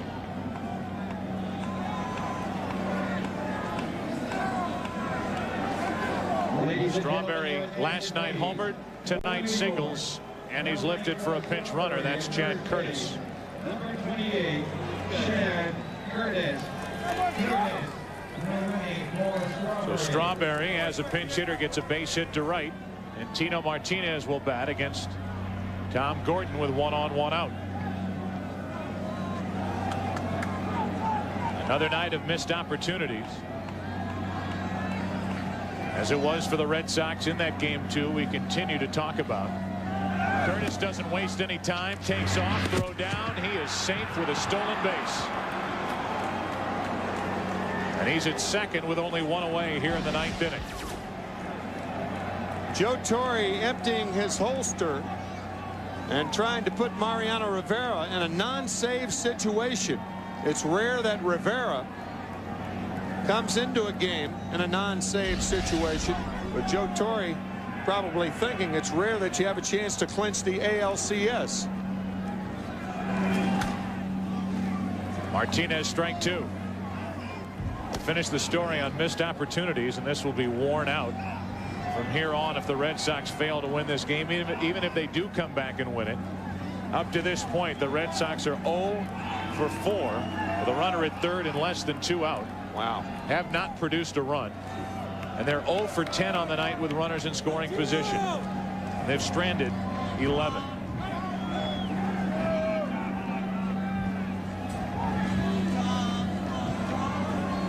Tino Martinez backed up on the count 0-2. Runner at second, 1 out.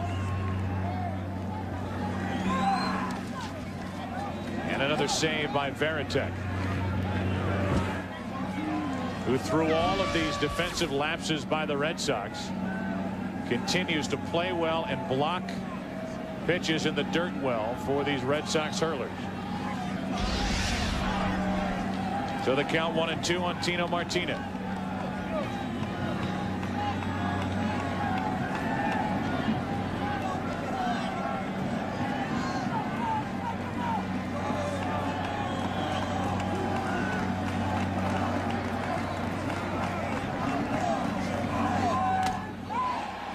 Martinez is gone, got a piece of it, fouled it into the glove of Varitek. 2 out. Be sure to stay tuned to Fox for your late local news immediately following this game. Those of you who want more coverage of tonight's game, turn to your local Fox Sports Net for Fox Sports News, except for viewers on the West Coast. We'll get coverage at the normal time. We're in the 9th inning of Game 5, and the Yankees are 3 defensive outs away from their 36th American League pennant.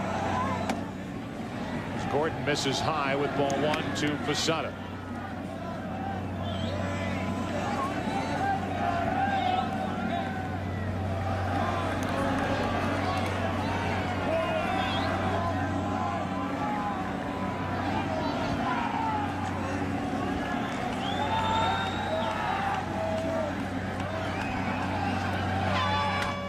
Posada drives one into deep right field. Back at the wall. It's long gone.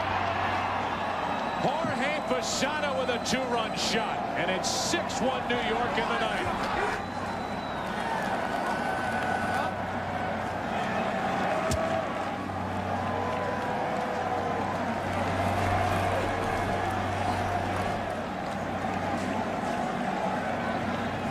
So with this Fenway crowd just waiting in anticipation of that big hit from Boston moments ago in the bottom of the 8th inning. They leave the bases loaded. It left 11, and after a 1-out hit by Strawberry, a steal by Curtis, a 2-out 2-run home run by Posada, and it's the biggest lead of the night for the Yankees. And there's more noise in the Yankee dugout now than the rest of Fenway combined.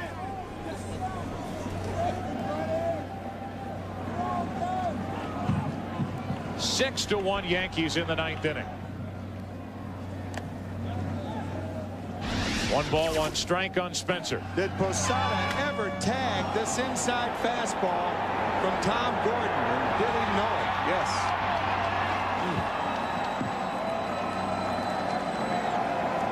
Darryl Strawberry watching as Jorge Posada, who wears number 20, just hit a home run into right with Bucky Dent, who used to wear number 20, sitting above the Yankee dugout here at Fenway Park watching this evening.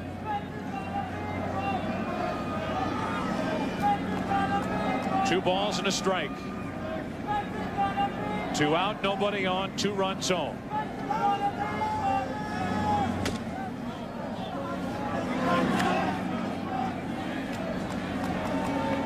Another Yankee, number 20, hitting a home run here at Fenway Park. A one-game playoff in 1978. The 3-1 pitch now, and Spencer takes strike 2. Bucky Dent, who's now a coach for the Texas Rangers, working with Johnny Oates, is obviously back at Yankee Stadium during the division series. The Yankees swept the Texas Rangers.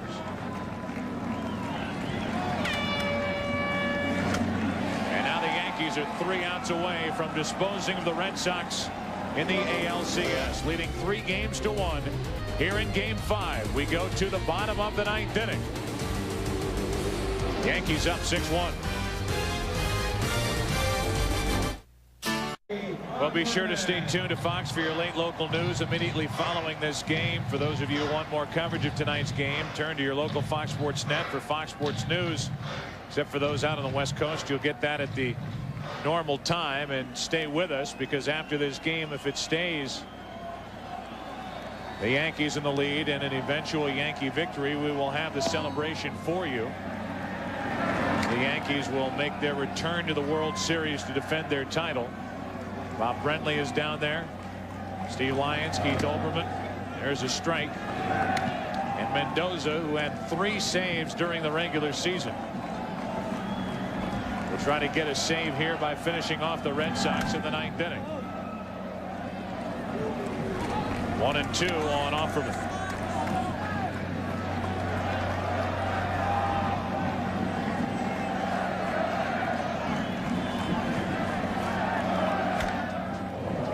Side, and Mendoza has to cover.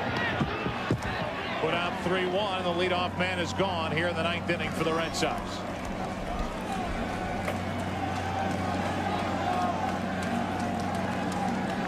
Boston had runners in the corners and nobody out in the first inning after surrendering 2 in the top of the first. Couldn't get a run. Were handed 2 walks in the second inning by Orlando Hernandez. Couldn't get a run.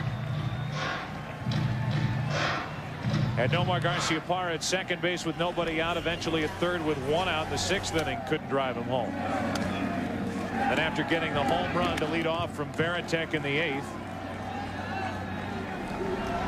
loaded the bases and could not do any more damage. The chances were there. Tonight it's the Yankees who have put 6 up on the scoreboard and lead by 5. 2-0 on Valentin.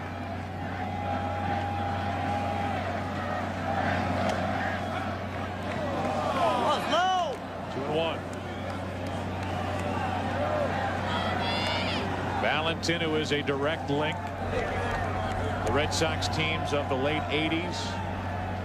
He came up and was a part of the Red Sox as Wade Boggs had his final year here with Boston and eventually ended up in Yankee pinstripes to celebrate a world championship in 1996. Valentin's been around here the longest. This Red Sox lineup at least, and he pops it up. Should be the second out here in the 9th inning. Bernie Williams is there. And Boston's down to its final out.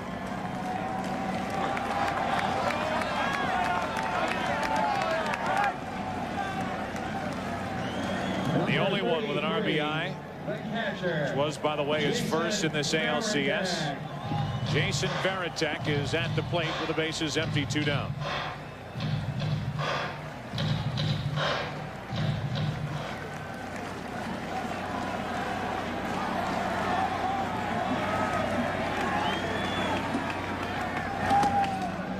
Ball 1.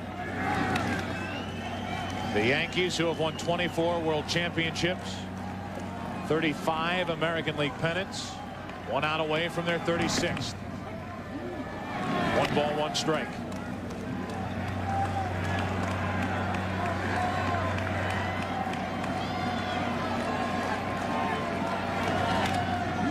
And now 1 strike away. A date with either the Braves or the Mets on Saturday night awaits.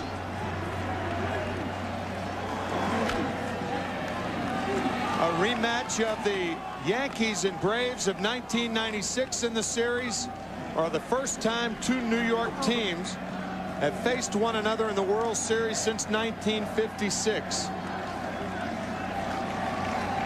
The 14th time overall. The 1-2 pitch. Line into the left field corner.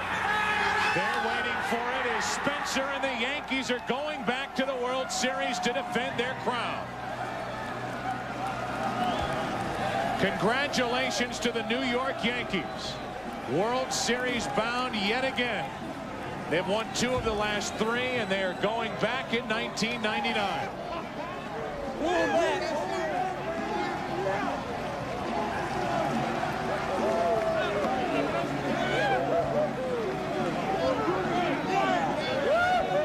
'36th American League pennant, and they get it here at Fenway Park. Joe Torre, whose first appearance in a Yankees uniform during the regular season was right here at Fenway Park on May 18th. And it's his last appearance against an American League club this year right here at Fenway. And you can tell by the look on his face and the tears in his eyes that it doesn't get old. So congratulations to Joe Torre and the New York Yankees. Joe Torre diagnosed with prostate cancer on March 10th. Missed the first 36 games of the season. Came back here on May 18th. He guides the Yankees back to the World Series. And those still left at the ballpark, especially those down the right field line, will applaud and celebrate the season for Pedro Martinez as he walks in from the bullpen for the Boston Red Sox. The final out off the bat of Veritek and into the glove of Spencer. And it's official. The Yankees have 36 American League pennants.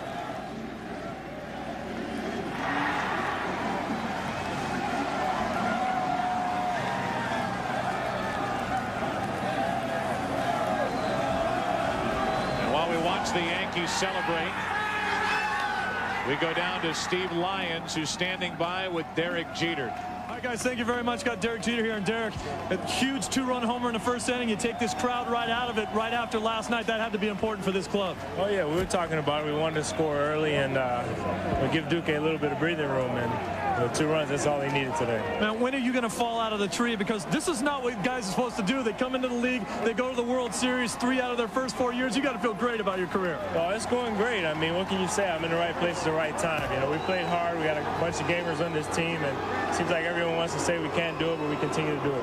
Hey, going back to the World Series, I'm not going to ask you what team you want to face, but would you welcome a Subway Series for the World Series? I don't care. You know, right now we just want to enjoy this, and whoever we play, we'll be ready for them. Quickly talk about the job that your bullpen did. Orlando Hernandez will be the MVP, but the bullpen, you get this, when you got a lead, they nailed it down for you. Mendoza tonight was awesome. Great job. I mean, what can you say? He did it in you know, one of the games in New York. He came in, it seemed like he was in a no-win situation, and you know, he pitched well. He's really the MVP of this game. Great job for you. Go in and get yourself wet. All right. All right, thanks, man. All right, let's send it back to you guys upstairs. All right, Steve, and thank you to Derek Jeter for stopping by to talk.